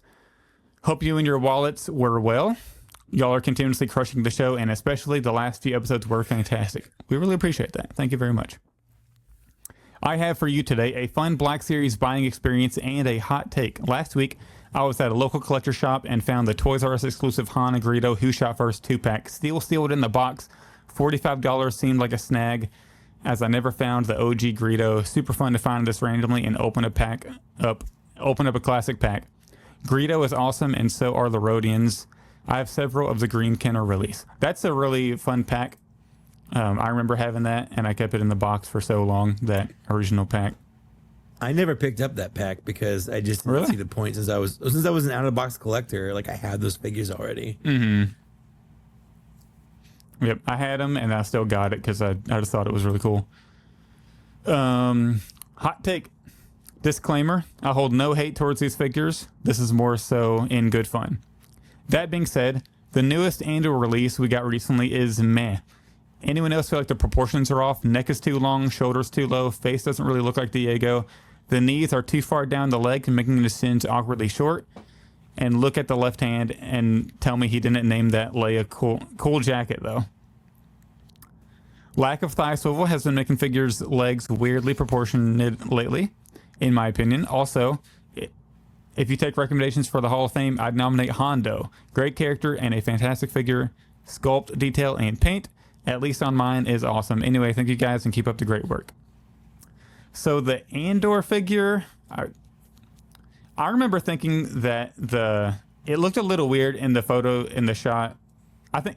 Is he talking about the new TIE Pilot one? No, I thought he was talking about this one. The newest Andor release we got recently is... Oh, maybe he is talking about the release. The one you just got. The one from season 2, basically. Is the... Like, he's in the trailer looking like this. For some reason, I was thinking he was talking about the TIE Pilot one. I mean, I don't know. I don't... Maybe he's talking about the TIE Pilot one, but I would have... If I were talking about that, I would have said, oh, the TIE Pilot. The TIE Pilot. The most recently revealed one, but he said released. Release. Yeah, that's right. The most recently released one. And I don't know. I don't think I agree with him. Like, I think it does look like Diego Luna. And I feel like the knee problems are pretty much the same as all the figures' knee problems. Like, they all kind of have an issue where because they're angled down right here, which makes it look so tiny. Yeah. Yeah, it makes it look like the shins are smaller than they are because the cut is angled down. I guess the neck is a little long, but that is an issue with a lot of Black Series figures. Like Yord has that issue where they make them maybe either the head is too small or the neck is a little too long, something like that. But I don't agree that it doesn't look like Diego Luna. I think it looks pretty good. All right. Thanks for the email, Andrew. The next one comes from Thin White Duke 23. What up, peeps? I don't have a Black Series question, but I do have a SHF question for Zach. I've been getting into the Dragon Ball SHF line recently and found it a bit overwhelming trying to decide which figures to get as there are so many out there. I recently decided to only buy new ones coming out because the aftermarket prices are insane. I was wondering, how are you balancing your collecting habits with that line? Are you getting into third-party figures? Are you collecting specific timelines? Also, I want to mention thank you, Mike, for reviewing the Street Fighter II Jada line, as I really enjoyed those figures, although my wallet does not thank you. Thanks for all the great content. That's fair. So I was actually considering like getting figures from Super and from GT, like the Super Saiyan 4 ones and all that. But I kind of decided with SHF Dragon Ball line to only stick to Z, because with SHF figures, like if they're pretty expensive, and especially like the Dragon Ball Z Deluxe ones, you're talking about 90 per, 120 per figure. Yeah. So that can add up pretty quickly. So I decided to stick with Z and only characters I really care about. But I have gotten into I've dabbled into the third party. Like I got the Majin Vegeta is one of the third party ones. I think, do I have another third party one? I'm pretty sure. Oh, my Super, I think my Super Saiyan 3 Goku is also, I can't remember if that's a third party one or not. I think it is. Yeah, I think. Did you get the Trunks? Did you get one of the? No. Okay. No. So that one is legit. Yeah, I think those are the only two: Super Saiyan 3 Goku and the Majin Vegeta, and they're both really good. Like, I would definitely recommend it, because also that they made the newer SHF Vegeta and it goes for so much money, and the other one fits in pretty well, even though like the body is older. And I think buying the newer figures is the way to go, because they're starting to use a 3.0 body now. And you can get them for $35 or the $65 price point, sometimes 85, whatever they decide to do. But yeah, as long as you just buy what you really want, like that's really the only advice I have. Like stick to Z, stick to early Z, stick to just Dragon Ball, or just whatever you want your display, and don't go overboard, I would say. Yeah, my recommendation would be to just stick with characters you like and don't fall into the trap of going, well, I just got this character and now I have to get this one to go with that one, because that's where you snowball. If you don't really want that character, don't get it just because it goes with the character you did like, because that just makes that whole figure basically an accessory for a figure that you really wanted.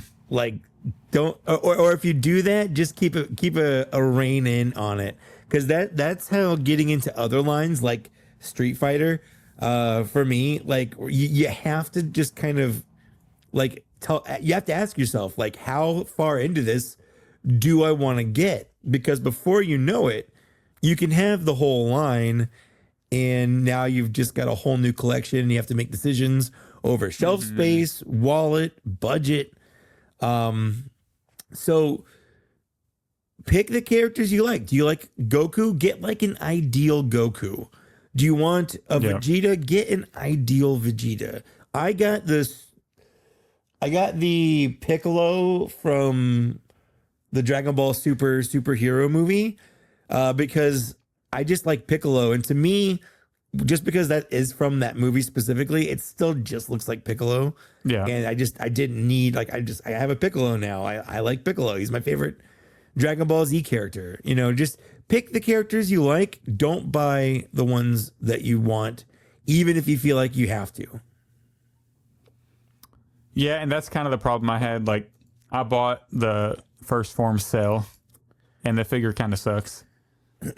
So, which is unfortunate. At least mine, the articulation on mine is just so, it just feels so old and dated, and it makes noise when you move the legs. And so just stick with what you really like. And they re-release stuff all the time, so I wouldn't pay crazy secondary market price or anything older. Like, they just had that big vote where they just re-released Broly, and they're re-releasing Cooler and all that. But at Fig, I don't have a Broly right now. They did re-release them, and I just had trouble like paying for the 10-year-old one. And then the third-party company, the Kong Studios or whatever it is, or Beast Deities, they just did a really cool Broly, and I think it actually went back up for order. But so Pletho actually messaged me, and he let me know they were putting it back up at like 4 o'clock. But I was at a St. Patrick's Day parade, and I was day drinking all day, and I got really drunk and missed it.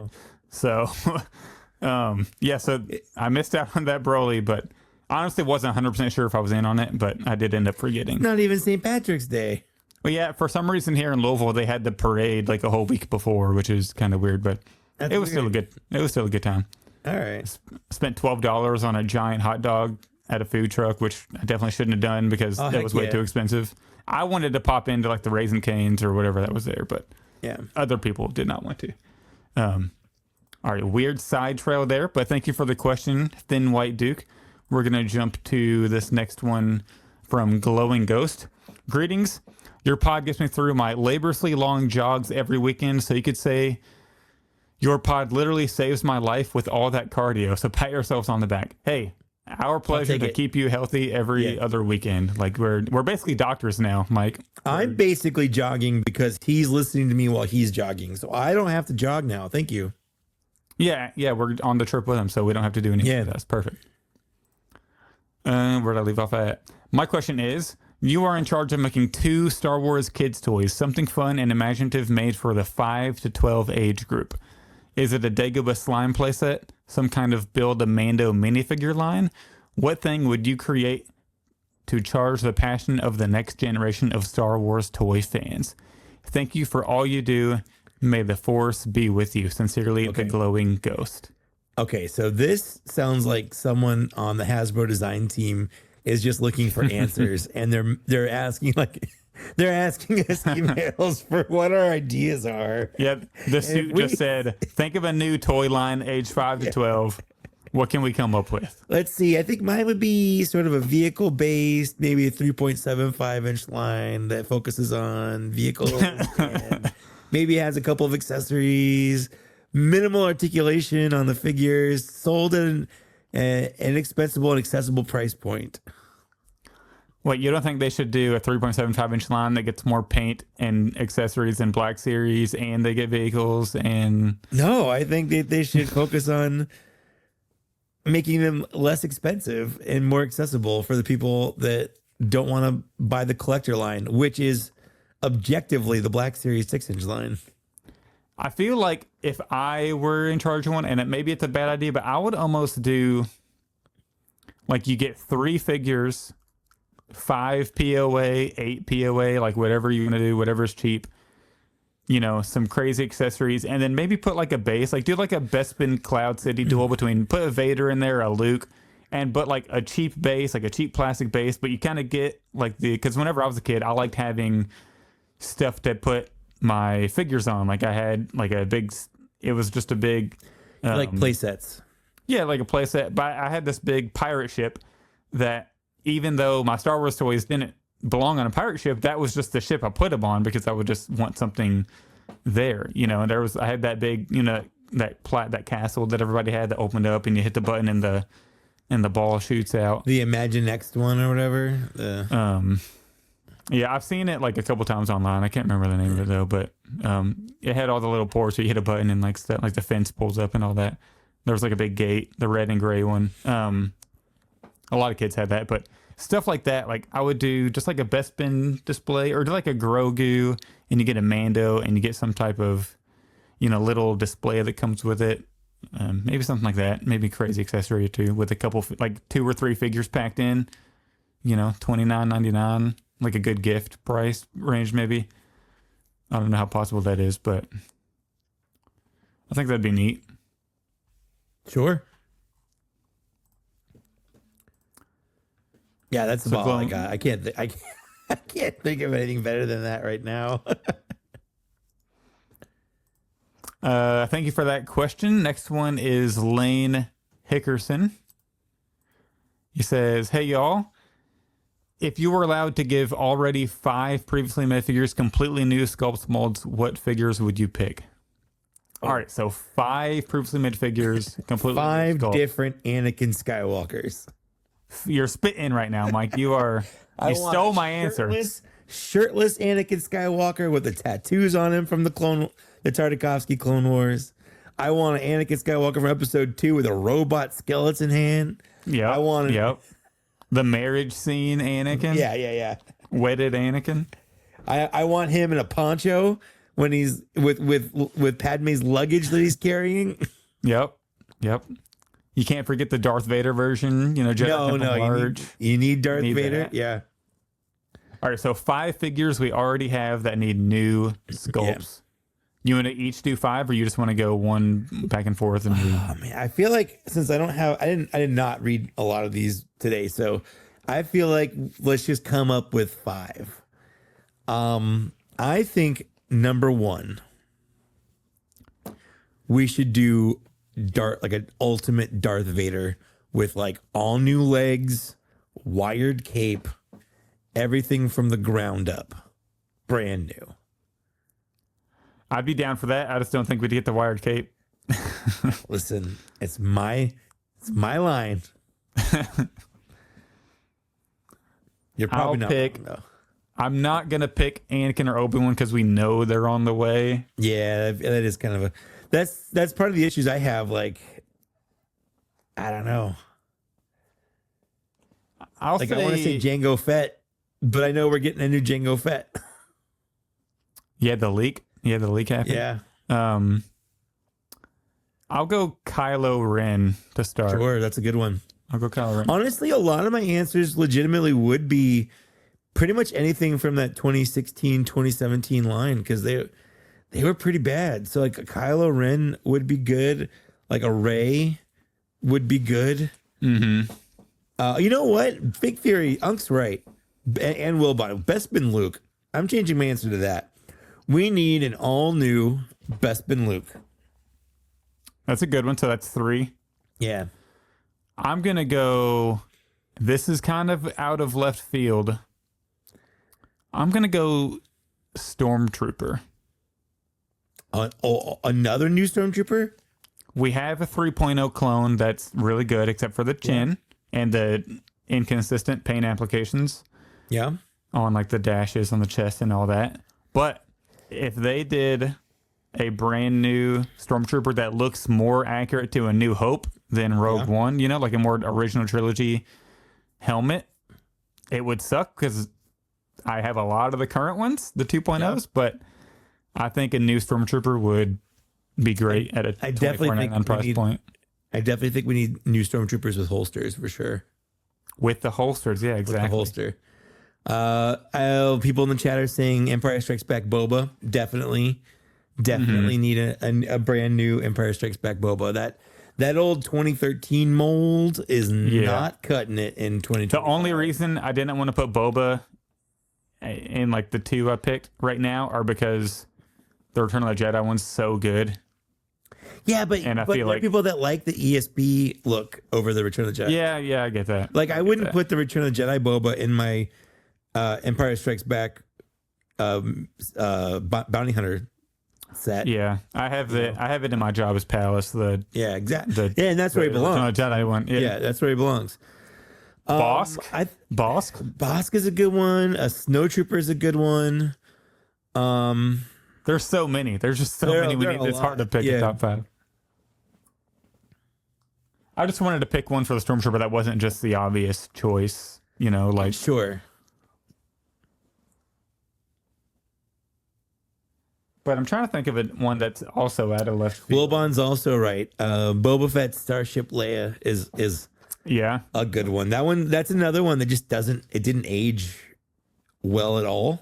It wasn't good when it came out, and it's not good now. So I would say, okay, if I had to do 5, if I'm doing 5 for me, I would do Bespin Luke, Empire Strikes Back Boba Fett, Boba Fett Starship Leia. I'd probably do, I think you're right on with the Stormtrooper. Like give us the Stormtrooper 3.0.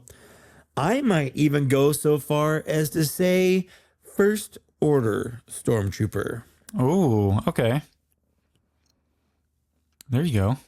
That's out of left field. I feel like the sequel trilogy is often ignored, and while it's not my favorite era, I do still like a lot of those designs, and that figure was atrocious.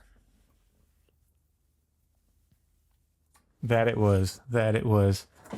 So if I had to pick 5 just off the top of my head right now, I'll go Bespin Luke, as long as they make it like a battle damage one. Let's get the butters. Let's get a little bit of battle damage on the face. Yeah, for sure. There's so many good ones. The Boba Fett Starship Leia, for sure.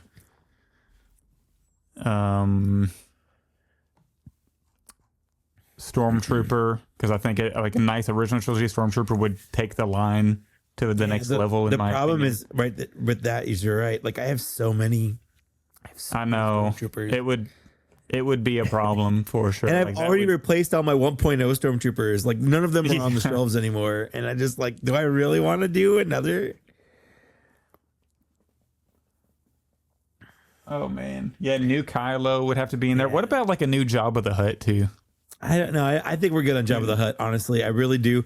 Fig Fury's also right. The Hoth, Han, and Luke are both not great figures. Oh yes, they weren't. I don't think they were great when they came out back in 2014 or whatever.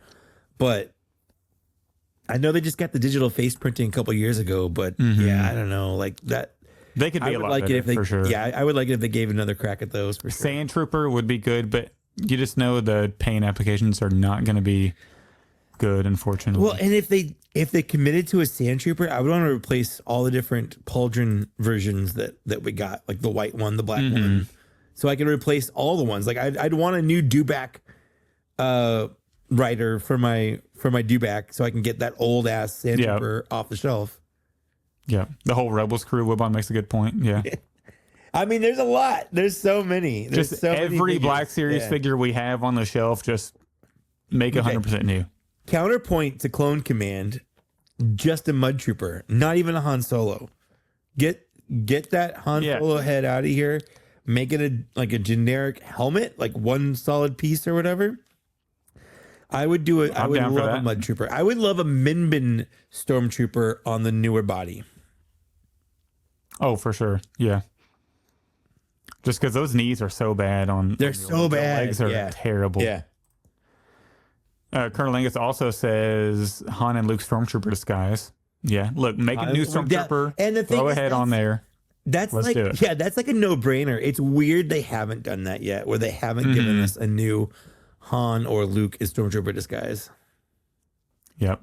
Yoda would have been on this list and R2, but luckily we got it. Yeah. Same thing with Leia and Luke. Yeah. And obviously, we're getting a new Han Solo and a new Chewbacca. Like the leaks are there. Yeah. So they are doing this stuff, which is nice. Yeah. But all right. Next question. Thank you for the email. By the way, that was a great one, Lane. So this one comes from VIP member Mark. Keeping the email segment alive. Random question. What is the story behind Glup Shido? I hear it said all the time on the usual channels, and I have an idea what it means, just not sure of the origin. Also, Sebastian Shaw forever.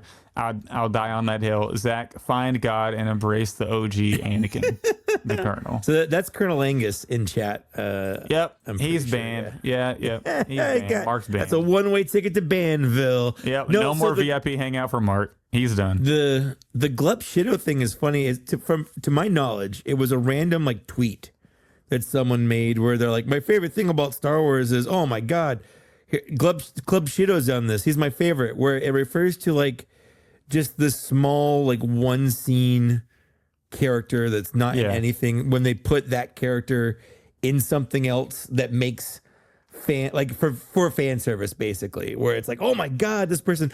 I think that gets overused a lot, where they start using the term Glup Shido. Like someone called Zeb a Glup Shido when they put him in The Mandalorian season 3. I'm like, he's like a main character in a whole ass TV show. Like that's not a Glup Shido. Yeah, Moma Naden, Max Rebo, those are Glup Shidos, 100%. Yeah.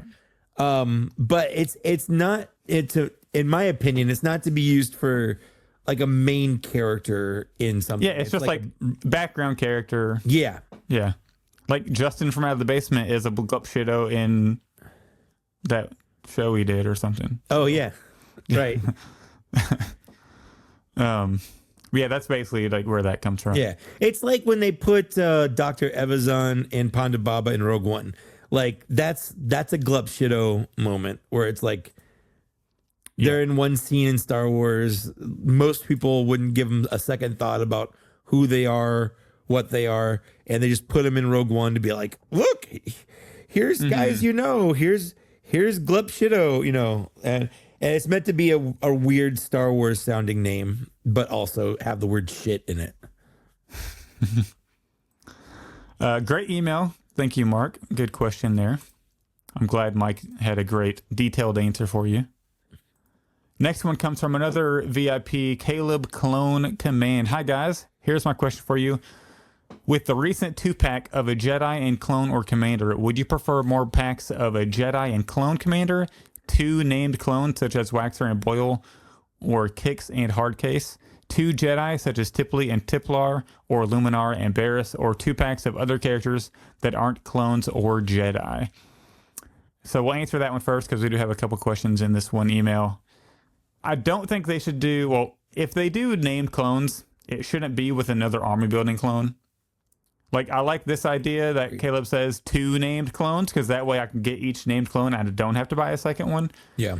But the issue is, I think TVC does this a lot more, is whenever they do an army build, like they do 2 or 3 army builders and then they add in like a named character. So you can't buy, if you buy multiple, you're getting the same named character over and over, which is annoying. And I think, honestly, like the Jedi and Clone Commander 2-packs are pretty cool, in my opinion. So I think keep doing those.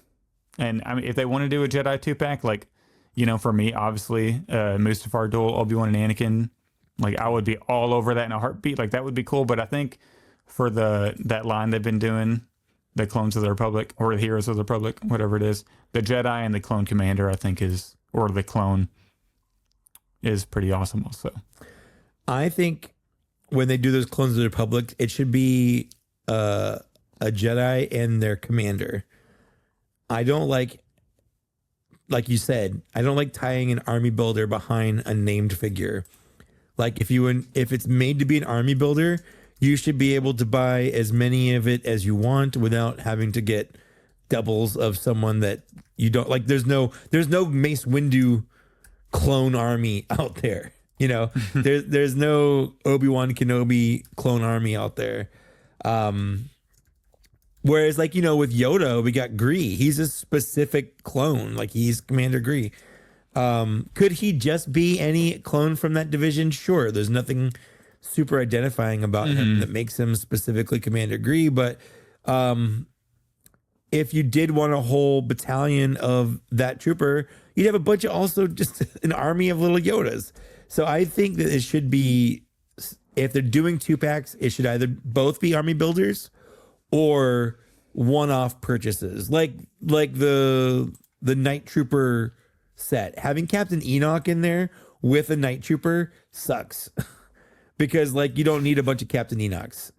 Glub Shido, yes, exactly.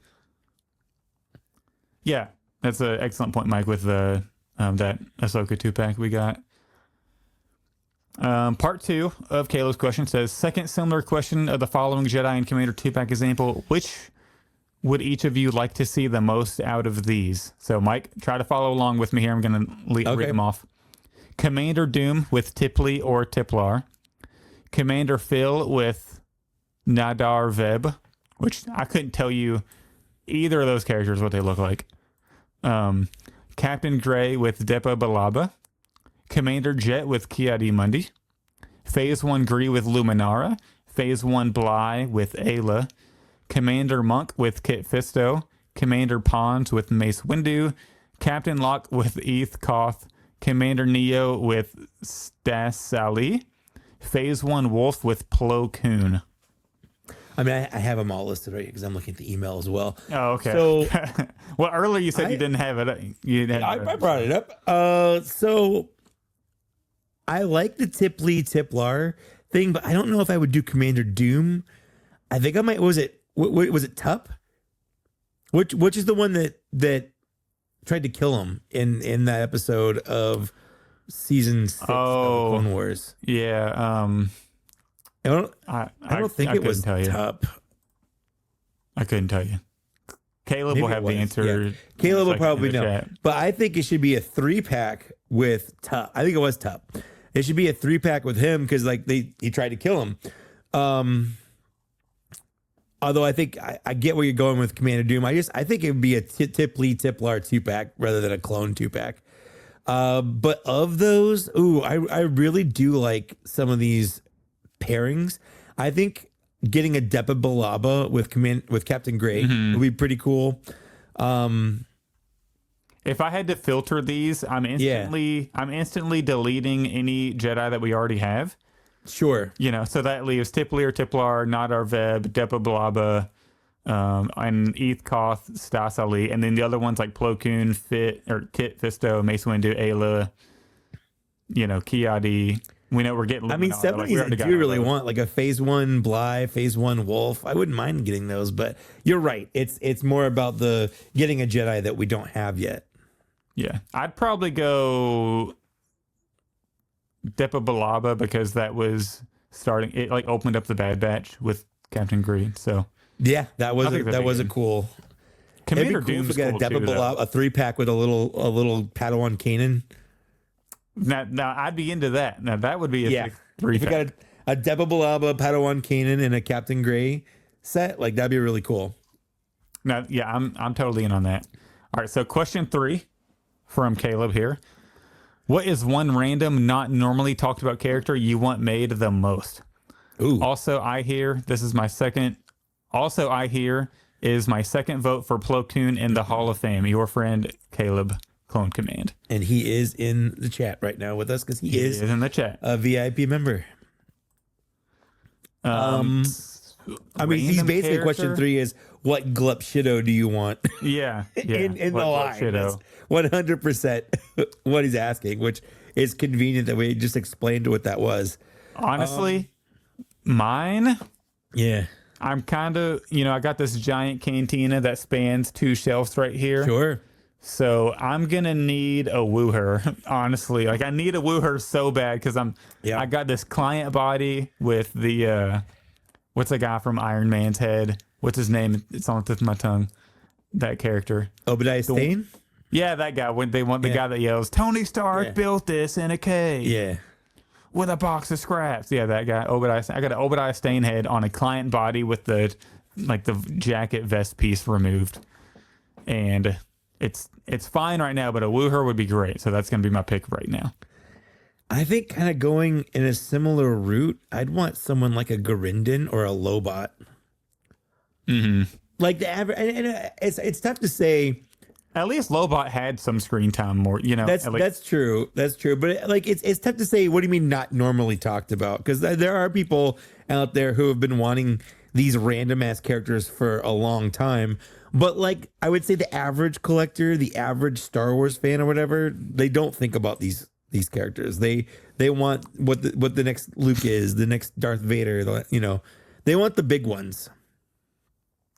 Pal from Rogue One. Oh, there are a bunch of Rogue pick. One aliens I would love. The two tubes guys, like 100%. Edrio two tubes, yeah. Edrio two tubes, like the Crimson Corsair from The Force Awakens. Like, there's a bunch of really cool designs where like I would like a toy of that, Oh yeah, for sure. So Caleb, thank you for being a VIP member and thank you for the email. This is from Arthur. This email's funny to me. Good afternoon, fellas. I know this is a couple episodes late, but I displayed my General Veers without his armor. Stay cool, bros. So, do you remember we put out the call to let people know if anybody displays Veers with that? We got one person that actually displays Veers with no armor. You know what? Respect. Okay, it fits in maybe a little better on the shelf. I understand it. But that is wild. Arthur. But I respect it. Next email comes from Paragon Fuzz, which is a great friend of the show. And Mike, I actually feel like you should read Paragon's email because you can do the British accent. I'm not going to do the British voice. I'll read it, but you should. Paragon would want you to. Hey up, duckies. Keep it nice and short, just like that. Sounds Australian. I can't do it when I try. It still works. Australian. Australian is just a big penal colony for the UK anyway, so it's basically the same. Anyways, I'll keep it nice and short, just like last time. Posing figures is, of course, one of the best parts about toy collecting. That's a fact.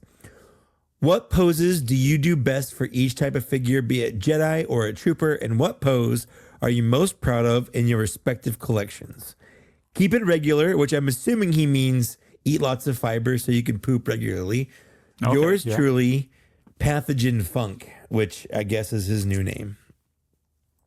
He's rebranding. So obviously I think the best pose I've ever put any figure in for all of time was the Super Battle Droid in that super sexy pose. That was fire. That lit up the internet for sure. Yeah, I don't think I'll ever top that. I really like putting clone troopers, especially on the new body, in like wild, like two-handed blaster stances with their legs spread apart, where it's like a really cool like action pose, because I think they pose super, super well. That is true. I'm probably going to most go. of my figures are in museum poses. On the shelf. I usually don't do the big extravagant poses. Like, it's crazy whenever Nate from Out of the Basement comes over, he'll just like grab a figure and then it looks like within like 15 seconds it's just an insane real, like it looks like it's a real figure, like it's almost a miniature hot toy just with how it like, looks like it's alive. But like I'm pretty proud of my little, Battlefront 2, like OG Battlefront 2 themed Tantive 4 hallway, where I got like this Rebel Trooper on a stand getting choked by Vader, who's swinging a blade at the same time. And I got this guy on a stand, like falling backwards. I'm pretty proud of that one. Also, the General Grievous. I never have problems with General Grievous. And maybe I just have a good one with his legs, but he never falls. So I'm kind of happy about that one because I know a lot of people, their General Grievous just falls over constantly. So that's probably one I'm proud of. But for the most part, like the militaries are in their museum poses, and it's pretty much how it is. I'll mess with them when I get him, and then I get a pose for them, and they go on the shelf. But thank you for that question. Yeah, thanks, Buzz. Moving on to RJ Brush. Hey guys, quick and easy question for you. I think I know the answer already, but I'll ask anyway. Would you rather Hasbro make more figures every year so they could make more obscure characters, or less figures every year and have more paint and accessories? It's the old quantity versus quality debate. Currently, I think we're in a sweet spot in between where we are getting a bit of both, but that's not an option here with this question. All right. I'm definitely going to go quality over quantity, especially with how my collecting habits have been lately. I think it would be, I'd probably sacrifice a couple figures released every year just to have a movie painted accurately, Commander Bakara. That would be excellent, depending on the figures, of course. But I would go quality over quantity in my opinion. In my heart, I know that's the answer. Like in my heart, like if they were like, hey, we only do, like the first couple of years they did 14, 12 to 15, 12 a year, 12 to 16 figures a year. If they were like, hey, we're only going to do like 2 waves of figures this year, but they're all going to be unique figures with, maximum quality, paint, accessories, everything. Talk dirty to me. I get how that's the right answer. But at the same time, when I was collecting back during those days, it always made me a little sad knowing that like Marvel Legends would be on their like 15th wave for the year, and I've got like 12 figures to show for from it. It was a lot easier to be a completionist back then, that's for sure. But I kind of would maybe want to err more on the side of getting unique figures. If I could guarantee that they'd be like, no, like we're not just doing a bunch of repaints or whatever. We're going to cut down on quality, but you'll get some wacky ass figures. I can't say I wouldn't want that, It is an interesting trade-off because it's like, it is. Would you rather cut quality and then get like a wooher? Yeah, right. Or would you rather a wooher with no like wear and tear to them? Yeah. No grease, no grime, just a clean. Like you could always do that yourself if you wanted to. Yeah. It's not hard to wash a figure. Or like, would you rather cut the Skeleton Crew wave and get every or most other figures have maximum paint, accessories and all that? It's a tough choice. It's a tough choice. I'm sorry, Mike, but I'm going to fade those Skeleton Crew figures off your shelf. They're just going to disappear, and my Commander Bakara is going to look like he came out of the movie off the screen. You can take... Hold on. I will take Captain Brutus over Bakara any day of the week. That's facts. I low-key... I sort of forgot he was part of Skeleton Crew, so... he's just so cool. He's been sitting in my cantina over here. Sure. Yeah, exactly, because he's a cool-ass figure. Yeah. And he is cooler than any clone. And I know I've just lost the support of every cloner listening to this right now. That how dare I say something from Skeleton Crew is better than any clone, but I stand by it. Facts. All right, we have... I'm going to refresh just in case. Okay, so great email. Thank you very much. Me and Mike, we're on opposite sides here right now. It makes good content, makes good podcast content. We have one more. Oh, man, we were friends. Yeah, you just lost every cloner who was a patron. I did. That's what I'm saying. I know the repercussions to what I'm saying. I get the ramifications. We are done. Just could you just imagine if they went as hard on Brutus, like if they went as hard on Bakara as they did Brutus? Like, come on, this would be clone of the year. It'd be clone of the year by far. All right, we have one more email, and this comes from our pal Wilbon over at, you probably most know him from the Monday Night Figure Ball crew. He started up that YouTube channel. Wilbon says, thank you, in his subject line. He says, just want to let both of you know how thankful I am for this community and the friends I have made throughout the years. Without finding Zach's TikTok live, I would have never listened to the podcast and joined the Patreon. The figure drafts we have done on the podcast were an absolute blast. He put "were" in there like it's in the past tense. Well, Bon, you're still on the those hook. are done now. You're still on the hook. It's like he's breaking up with us. I know, right? He literally put "we're a lot of fun." We're an There's a absolute lot of blast. past tense here, and I'm not comfortable with this. He continues to say, through doing those Patreon shows, I got some experience streaming and chatting for hours about toys. I wouldn't have met Brian, Caleb, Kirby, and our great UK friend, Paragon Fuzz, all of whom I'm fortunate to call friends today. Through you guys, I met those dang basement boys. They have become great friends of mine, and I'm so thankful for Nate and Justin. They're both so welcoming and such genuine guys. When I got enough experience, I started my own goofy streaming show on YouTube, Talking Toys. Zach joined my show when I had just a handful of viewers and even ran the show when my internet went down. That I did, and it was a blast. Through Nate and Justin, I met Fig Fury, Mr. Coffee, and Zooboy, and we have become great friends, and they joined my silly YouTube channel, and it's grown into being this little staple of this community. I can't imagine not talking to those guys every day and doing our silly show every Monday. Anyone listening to this on the fence about trying to join the VIP tier for Patreon should absolutely jump on and do so. This is not a paid ad from Wilbon, by the way. We just want to say, He paid me. oh, what? You're getting paid? I got to read the thing, and you're getting paid? You may end up with your own goofy show talking about toys. Meeting everyone in person at ICCCon last October. Oh, I slipped. He got me to slip. That's the first time I've said that name. Tennessee Toy Con. I haven't heard that name in a long time.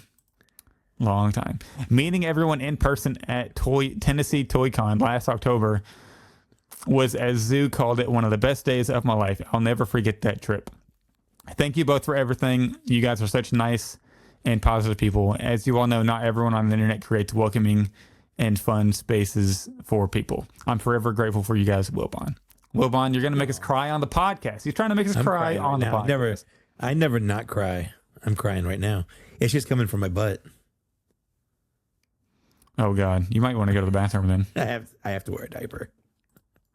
But Wilbon, thank you so much for that email. It means a lot. You know, I'm so glad you were able to find me on TikTok Live, because if that doesn't happen, we wouldn't have been friends. And he's definitely Wilbon's the guy where it starts off he's like an internet friend for a little bit, and you don't really know him. You talk, and then we did the Patreon shows with him. Yep.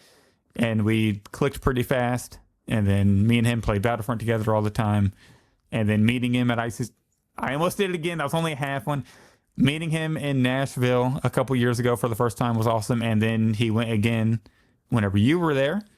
And recently I saw the video of, we got the bottle of E&J apple, and there's that much left.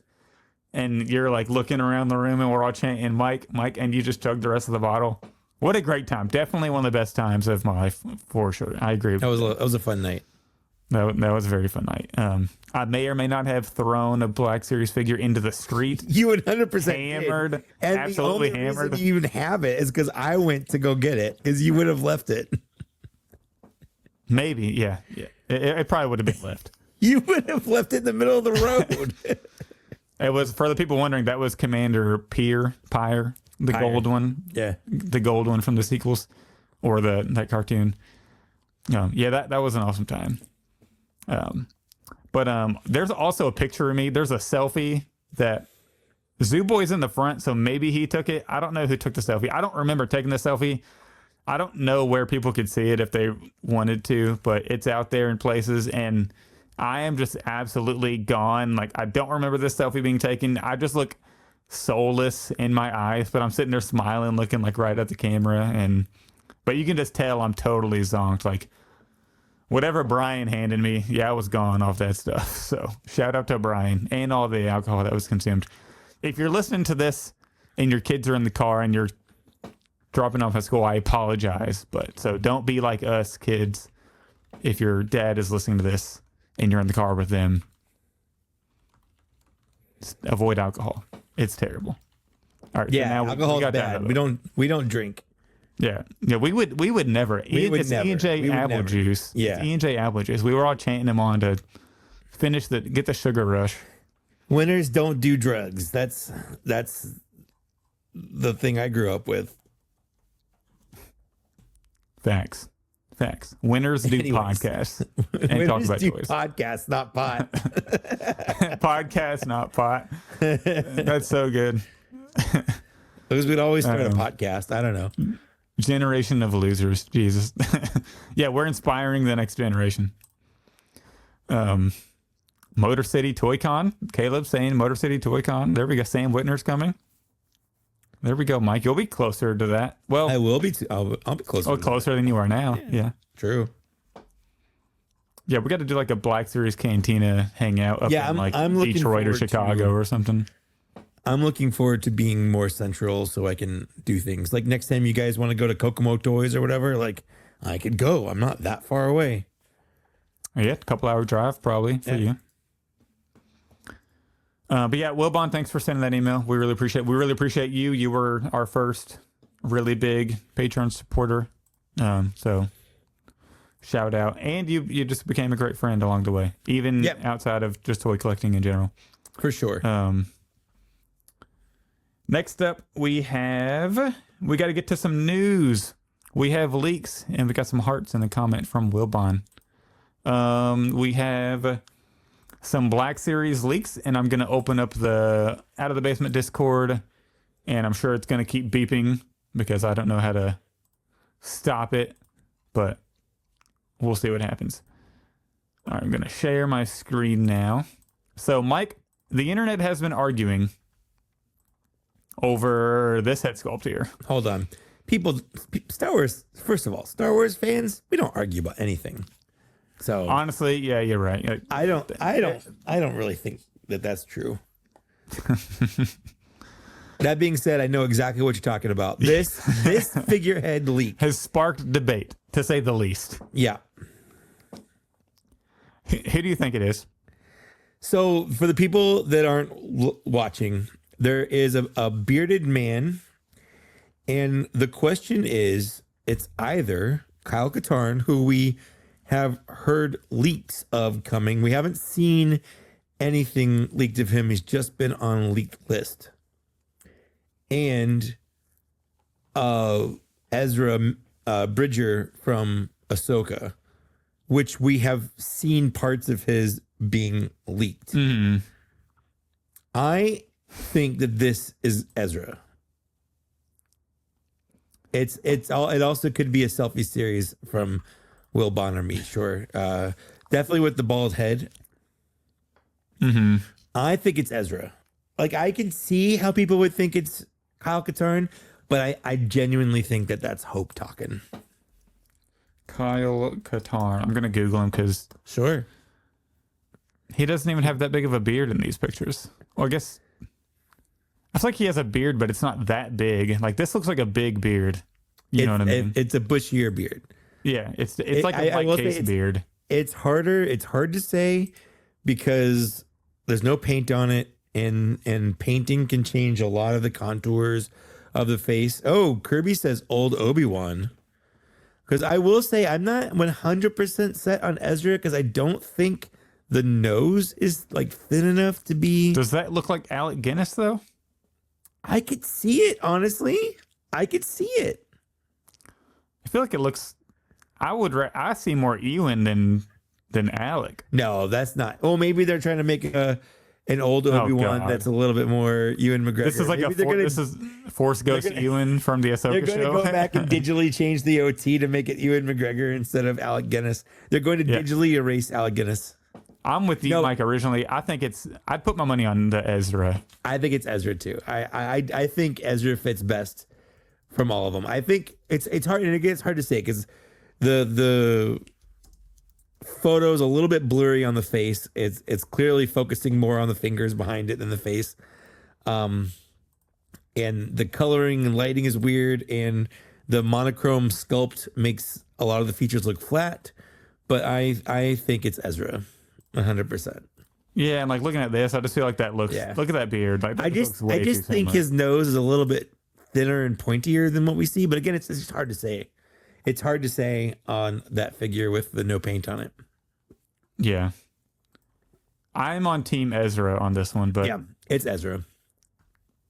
And again, we know, like we've seen other parts from it.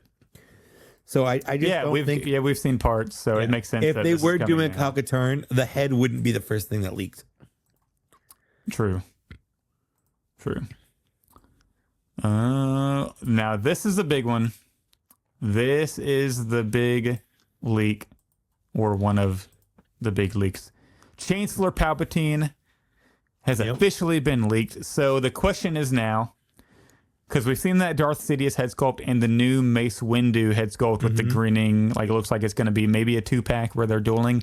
Could this confirm that we're going to get an alt swappable head on that Chancellor Palpatine, or would this be a separate release? Or would this be the 2-pack and then the head is the other Sidious head is for something else? Like anything could be possible here. I'm hoping the 2-pack has an alternate head because it would make me feel better about buying another Mace Windu 2-pack. Agreed. I really hope that it's a situation where he just comes with multiple heads and it's some kind of really crazy, cool looking 2-pack and not a separate release. Because the only difference between those figures is the head. Either pre-lightning scarring, post-lightning scarring. And that's pretty much and it. I guess the hands, they'd have to do different hands, but Yeah, true. which Hasbro Black Series hates doing. Yeah. For some reason, so that's the only thing that's But they do it with Palpatine. Like most Palpatine have the lightning figures hands, yeah. come with lightning hands. Yeah, that's true. But yeah, I think it's a good option. But I do think there could be us getting the classic Darth Sidious look with the scarred. Oh, we already got that. Never mind. I was just thinking we already got that Darth Sidious, so it wouldn't even be the same thing. Yeah. The one that fights Yoda. So yeah, it would have to be this. Yeah, so hopefully, that's just a swappable head, in my opinion. I think that'd be great. So this was leaked, and originally I thought it was a new head sculpt, but I learned from Mr. Coffee that this is actually just the Clone Wars head. Because Yeah, it just you can looks tell like by the Clone Wars head socket. to me. Yeah. So there's a bunch of people on TikTok that think this is the leak for the new Obi-Wan. So whoops, It would. my I bad. mean, I don't think there's any problem with them using this head for an episode 3 Obi-Wan, honestly. No, I don't think. And we saw the leaked face for a different one, but I couldn't tell you if it's the same face or not. But Yeah. To me, this just looks like the Clone Wars Obi-Wan head. But also, to be fair, I only did see this picture before I made the video. Yeah. I think so. But yeah, so that is the old one, but they might still use it. Here's another look at the Mace Windu that's coming up. That's weird. That's a G.I. Joe. That's a Cobra Commander helmet in there. That's really weird. Yeah, that is wild. Just all these random parts. Yeah. And then here we go. It's been on the Axe list for a while, I'm pretty sure. But Yeah, now it the has. Jedi Temple Guard. It's crazy. Like, normally we don't get leaks with a bunch of paint on them like this. Like the white, the gold. It's weird that it has so much silver. paint on it. Absolutely. Yeah. So this looks like it's pretty far along Yeah. in development. We don't have any lightsabers or head sculpt in there or the helmet yet on this picture anyways. But yeah, it is just further confirmation that it's on the way. Looks good. Looks like we're going to have nice deep cut elbows, which is, common for current Black Series, which is great. And if this figure looks really good, Mike, how many are you in on? 2 of these or 2. 1? Yeah, 2. 2 for the Jedi Temple Guards. It's going to be a hard one not to get 2 of because for the most part now with the way I'm doing my shelf, I've been fine just getting 1 of things. But certain things, I feel like I just feel like if it's a guard, you need at it on least each 2. side, right? Yeah, Like each exactly. side of the shelf or Yeah. something. Yeah.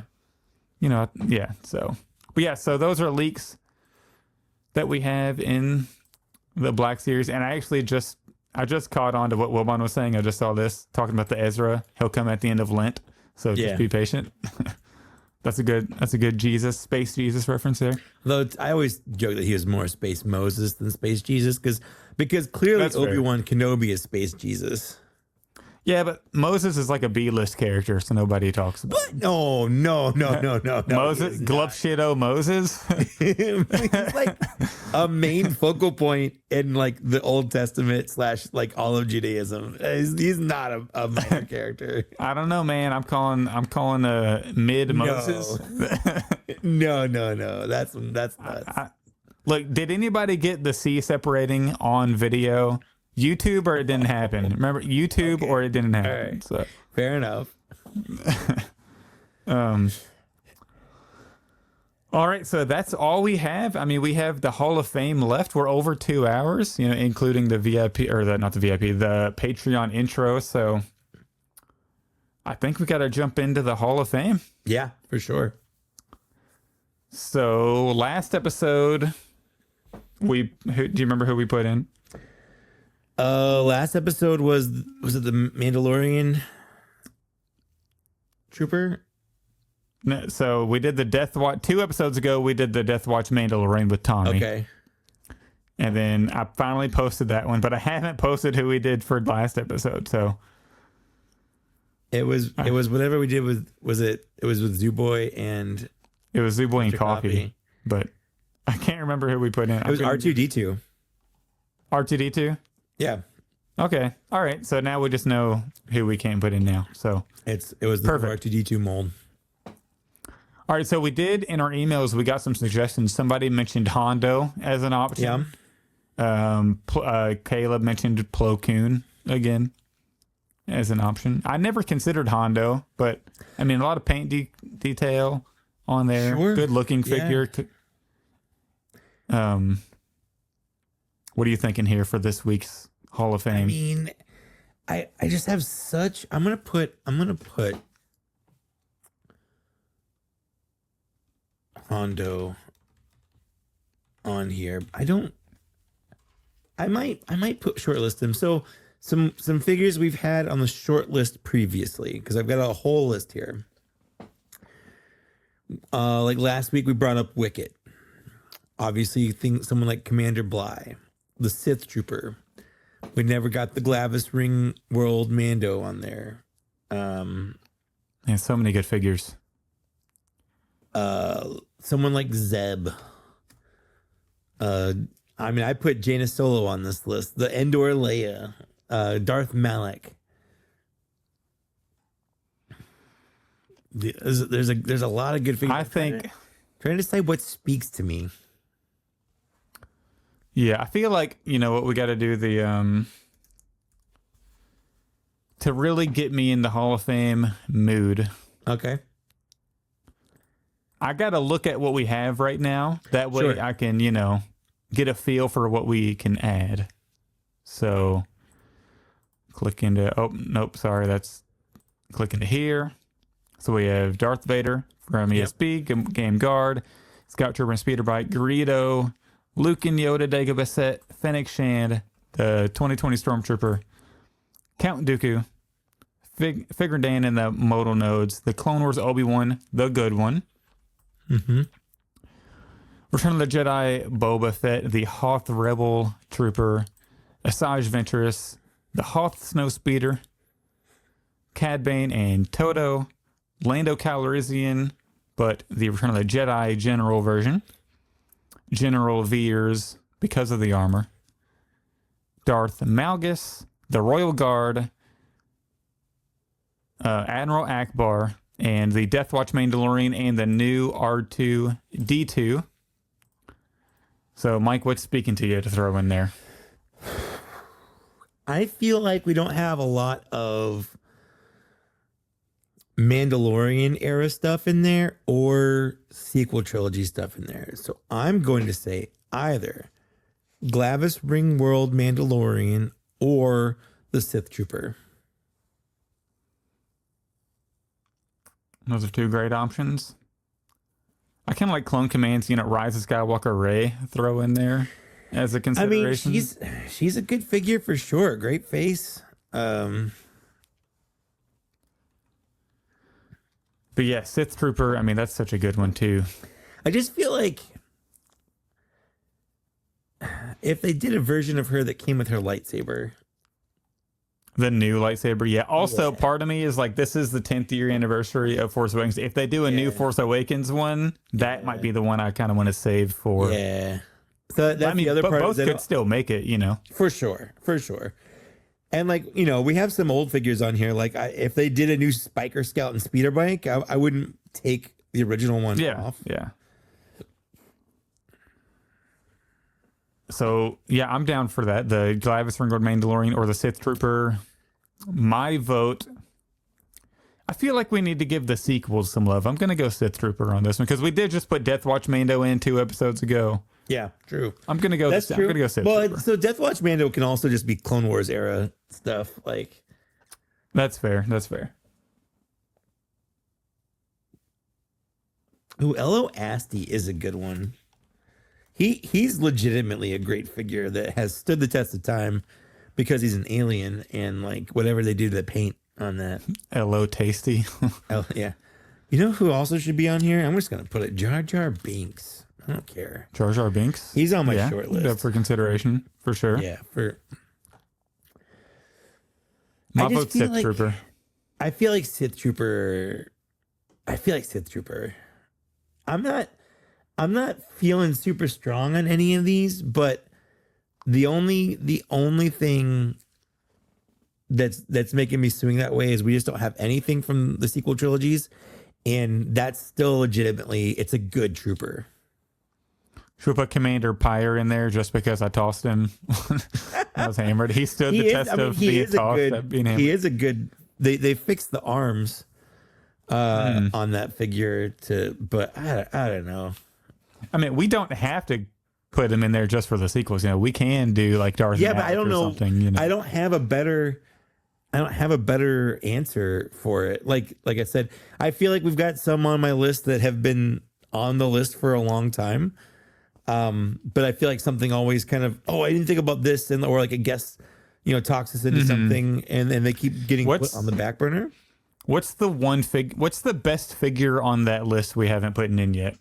Darth Malak and Glavis Ringworld, probably. I think so. I genuinely think Glavis Mando is probably one of the best figures. Weirdly enough, Jaina Solo, probably one of my favorite figures in the whole line. Still has the old style face without digital face printing, but still one of the best figures in the line. And they've used her as the base body for multiple other figures at this point. That's how good her base body is. And she's EU, which, and then again, it's another thing. I mean, we got Malgus. I guess he's kind of EU. So I say, since we don't have a guest on right now, to throw in like a random weird one. That's what our guests like to do. We pick the 2 best figures on the list and get one of those in to get it out of the way because they deserve to be in the most probably. But I don't want to do that for every episode. Just maybe this one. No, this one. Just get one of the really good ones. Okay, so Glavis or Malik or any other contenders up there as far as like best figure on that list. Like, what's the best figure we haven't put in? Malik or Glavis? I think Glavis Mando, honestly. I really do. Mando. I think Glavis Mando is the best figure on this list that we don't have in the Hall of Fame yet. And I think, it's just over the 1 year thing. It's like a year and a half at this point. Mm-hmm. Yeah. I do love the Malik though, with the mask removes, all the detail. Sure, I think I want to put a little space in between him and Darth Malgus, because Malgus is basically a big black version of Malik. Like they have a similar Sith aesthetic, I guess. But Malik he is number 18 on our Hall of Fame, so we could, like, he's definitely on my short list for sure because he's a good figure. I mean, I'm cool with that. Glavis Ringgold Mandalorian. I mean, let's do it. I think it's time. I think it's time we got him off the list because I feel like he's just a thing that's been hanging over us for a long time. Yeah, true. All right, there it is. Glavis Ringworld Mandalorian, and I'm gonna actually write these down now so I can remember to make them and post them. R2 and Glavis. So what are some figures that are decent but will never make the Hall of Fame? I mean, for me, a lot of things that kill it are things like bad elbows. So I see, like, someone said, was it Kirby said the Elite Snowtrooper? That Snowtrooper figure, bad elbows. I'll never put that on there.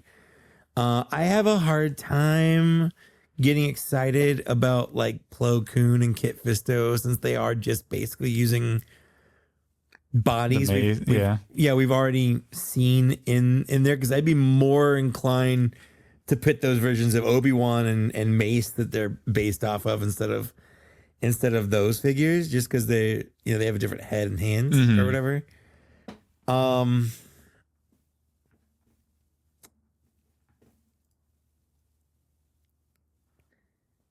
I don't know. Like, obviously there's a lot of not great figures that'll never be put on there. Yeah. Like as much as I love Black Chrysanthemum, I think the very fact that I had to take out his butterfly joints to make the figure fun to use takes him out of the running for Hall of Fame figure, you know? Yeah. As cool as he is.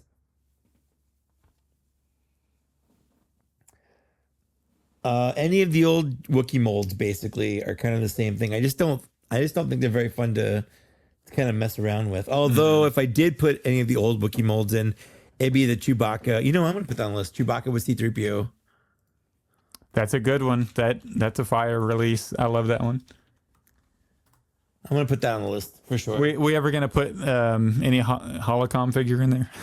No, never. I'll put Bespin Escape Leia. That's actually... Here's a question. Yeah. Here's a question I haven't thought about until just now. It just popped in my head. Would we ever consider... And I personally, I couldn't be able to say because I haven't messed with one or anything. The what they call them, the Black Series, like the $50 Darth Vader. What were they called? The 8-inch. Oh, hyper real. Would we consider a hyper real entry into it? No, just consider 60 Black Series. Yeah, nah. I didn't think so. I've heard the Vader is great though, but I mean, I have it. It's fine. I do kind of want it. I saw it at Tennessee Toy-Con last year. It was like $60 or $70 or something. A little too much, I think. I got mine for $50 because Amazon put them up for the wrong price when they came out, and I feel like that's a good. That's the price they should have been. I think $50 at the time, anyway. I was mad. I went to Ollie's looking for them whenever they were there for $35, and couldn't find either of them. Unfortunately, I probably wouldn't have grabbed the Bespin Luke if I didn't have the Vader. Like, the Vader's the one I would have needed first, to do that display. Yeah, another figure will never be on this list is the Endor Rebel Trooper. Really? Yeah, I think for the fact that it was a deluxe, and that's true. I didn't really think about the deluxe thing. It just didn't. I mean, as much as I want to love the figure, it just doesn't feel like a deluxe. Well, what also separates the Hoth Rebel Trooper is you can literally do like 27 different facial combinations with him because of the everything you can do. But with that one, it's literally just two. You got two options. Yeah. Like, they should just release that again and put new face swaps on. Like, I'd be in for two more. Come on. I'd be in easily. Yeah. But what do we know about making Hasbro? They should do. Oh man, if they did like a pack that was like a builder pack that had like a Rodian head, like Rodian hands, like a bunch of different aliens and hand and skin color combos where you could buy a few. The problem is they'd all be deluxe prices. You'd be army building a $32 figure, and you'd have a bunch of leftover like body parts that you're never going to use because you need them for the body. So this is the Mythic Legions collector coming out, and all the figures are interchangeable and can well. So that's what I'm used to now. Is Mythic Legions does this great job of having pretty much everything is compatible with everything else. Like, I can make whatever I want just from a couple different figures because they all fit together. Yeah, I mean, that would be great. I mean, I just wish we could get more swappable hands or stuff like that in Black Series. Like, it's just absurd that we have a 6-inch figure line and we rarely get anything swappable. Like, it's just unheard of almost. Yeah. And, we went over the licensing thing, and I know there's, like, slim profit margin there. Yeah. Like, of course, they have to have their huge profit margin, but I feel like every now and then, give us a figure with swap like a Jedi with alternate Jedi hands and Force waving hands, things like that. I will say a figure that should be on here, if it's not already over the 1 year mark, it's coming up on it, is the new Clone Trooper mold, the phase 3.0, the phase 2. The Clone only Trooper. thing I would rather put in the 3.0 phase 1. Oh, it happened again. I knew it would happen again. Doing this, like, I'm not even saying anything. Whenever we get to that point, I would argue the phase 1 is better because it doesn't have the chin poking out. I agree, and so I would want to wait for the phase 1 release, which was at the beginning of last year. Has it been a year? Because that was a single pack first, right? It was a single pack, but I think it was part of wasn't it part of the fan channel releases that were like, was it the Clone Trooper and Kiadi Mundi? I believe so. I think and I think that was like last February or over a year at this point. So right? so we're at about a year. I think that's a good one to put up for consideration. Yep. So I put that on the list now too. Anyways, so yeah, I don't know. Really, we do this as like a vibes thing. Like we don't really have any strong reasoning for what makes Hall of Fame and what doesn't. It's all about the vibe of how we're feeling that week, or whoever's there with us. What we just picked recently versus what we're picking now. Like, there's a lot of figures that deserve to be on this list. There's a lot of great figures out there. There's hundreds of figures in the line now. So talking about going back to the phase 1 3.0 real quick, I was just kind of scrolling on my Instagram. I was trying to find a date on that. I did my unboxing video for the Ahsoka 2-pack that has the 3.0 clone lieutenant, that has her put lieutenant instead of 501st, So that on counts, April 4th of 24. So that's okay. So we definitely got that other one before then. Yeah, for sure, because that wasn't the first time we got that. Yeah. So that one is eligible, I would say. Okay. Well, maybe next time. Who knows? Yep, it's on the list, but I think that's going to do it for episode 91 of Black Series Cantina. We did not have a lot to talk about from news or anything, and we didn't bring a guest on this time. This long. So, yeah, shout out to all of our listeners. We had like a good normal email segment we had like 5 total, which is perfect for a normal episode. But then I kind of put the call out there, messaged our BSC VIPs. I put it on our Facebook group, which you should definitely join. Hey, we need more emails. We need to fill up a lot of time.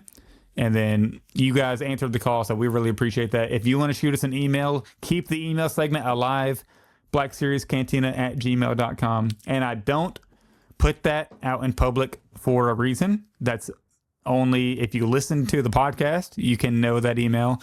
And if you are joining our Facebook group, you can know that email. But I don't want that. Like, I'll never put that on my Instagram story or anything like that. Like, I just want people who listen to the podcast to have access to send us an email like that, because I don't want to end up getting like just some crazy crap. So shoot us an email, blackseriescantina@gmail.com. Join the Patreon if you so choose. You can be the next Wilbon if you join our VIP, if that's something you want to do.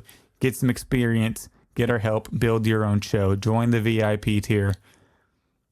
And then we have a tier for every budget, all the way down to like $2 or $3 a month. And that goes a long way to support us. If you cannot support us financially, leave a review on Apple, Spotify, wherever you listen to your podcasts at.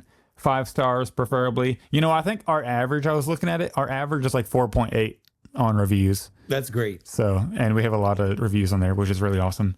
I didn't bring this up because this makes me a little hot. We have to, I'm sorry, Mike, if you were planning on getting off. There was an article published lately. I totally forgot. Oh, man, we were about out, and now Zach's getting riled up. I'm hot again. The 30 best action figure podcasts. I'll be honest with you. So, friend of the show, Jake, from Forlom to Zuckus. That's where I learned about it. I was like, oh, Yeah, let me go look at about this. it. I was at a bar. It was like 1 a.m, drunk, and I'm like, this is a list that exists.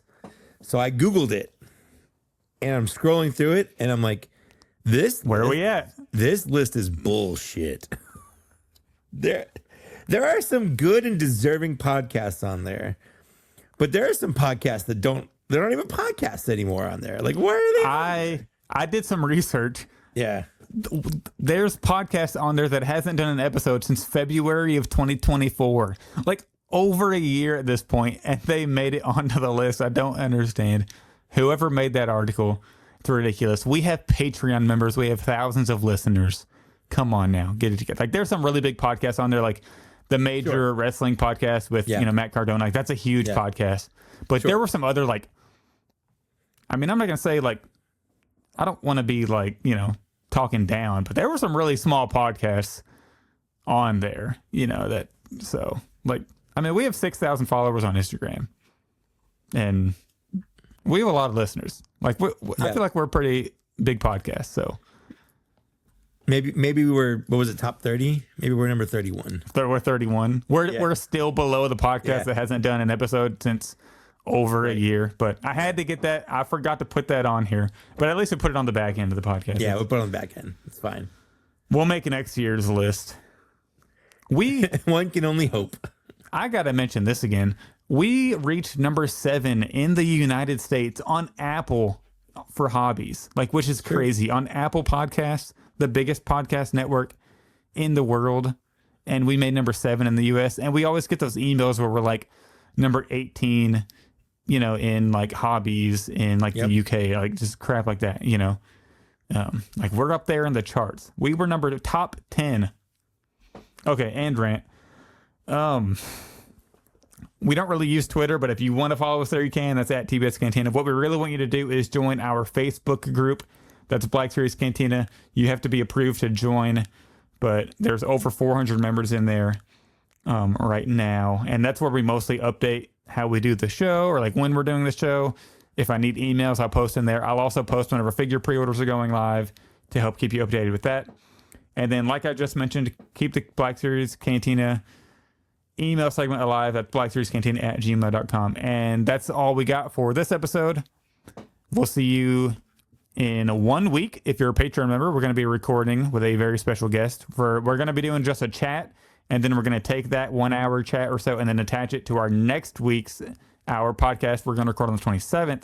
So we'll just do like the intro and stuff, and then we'll just attach that audio. So, and then hopefully that'll give us enough time to get to, next month we'll have all the Star Wars Celebration reveals and all that. But so for the people listening, we're going to have 1/6 Shooter, who has a panel. He's hosting an action figure photography panel at Star Wars Celebration. He also does a lot of great action figure photography. So go check him out, 1/6 Shooter on Instagram, and get excited if you want to join our Patreon to listen to our live recording with him, because we will be streaming that to our Patreon members. We'll obviously add it into the next episode, but like that will be an extra stream that you can listen to. Absolutely. So that's all for episode 91. I'm Zach. That's Mike. And we'll be back for more Black Series Cantina next week. Bye.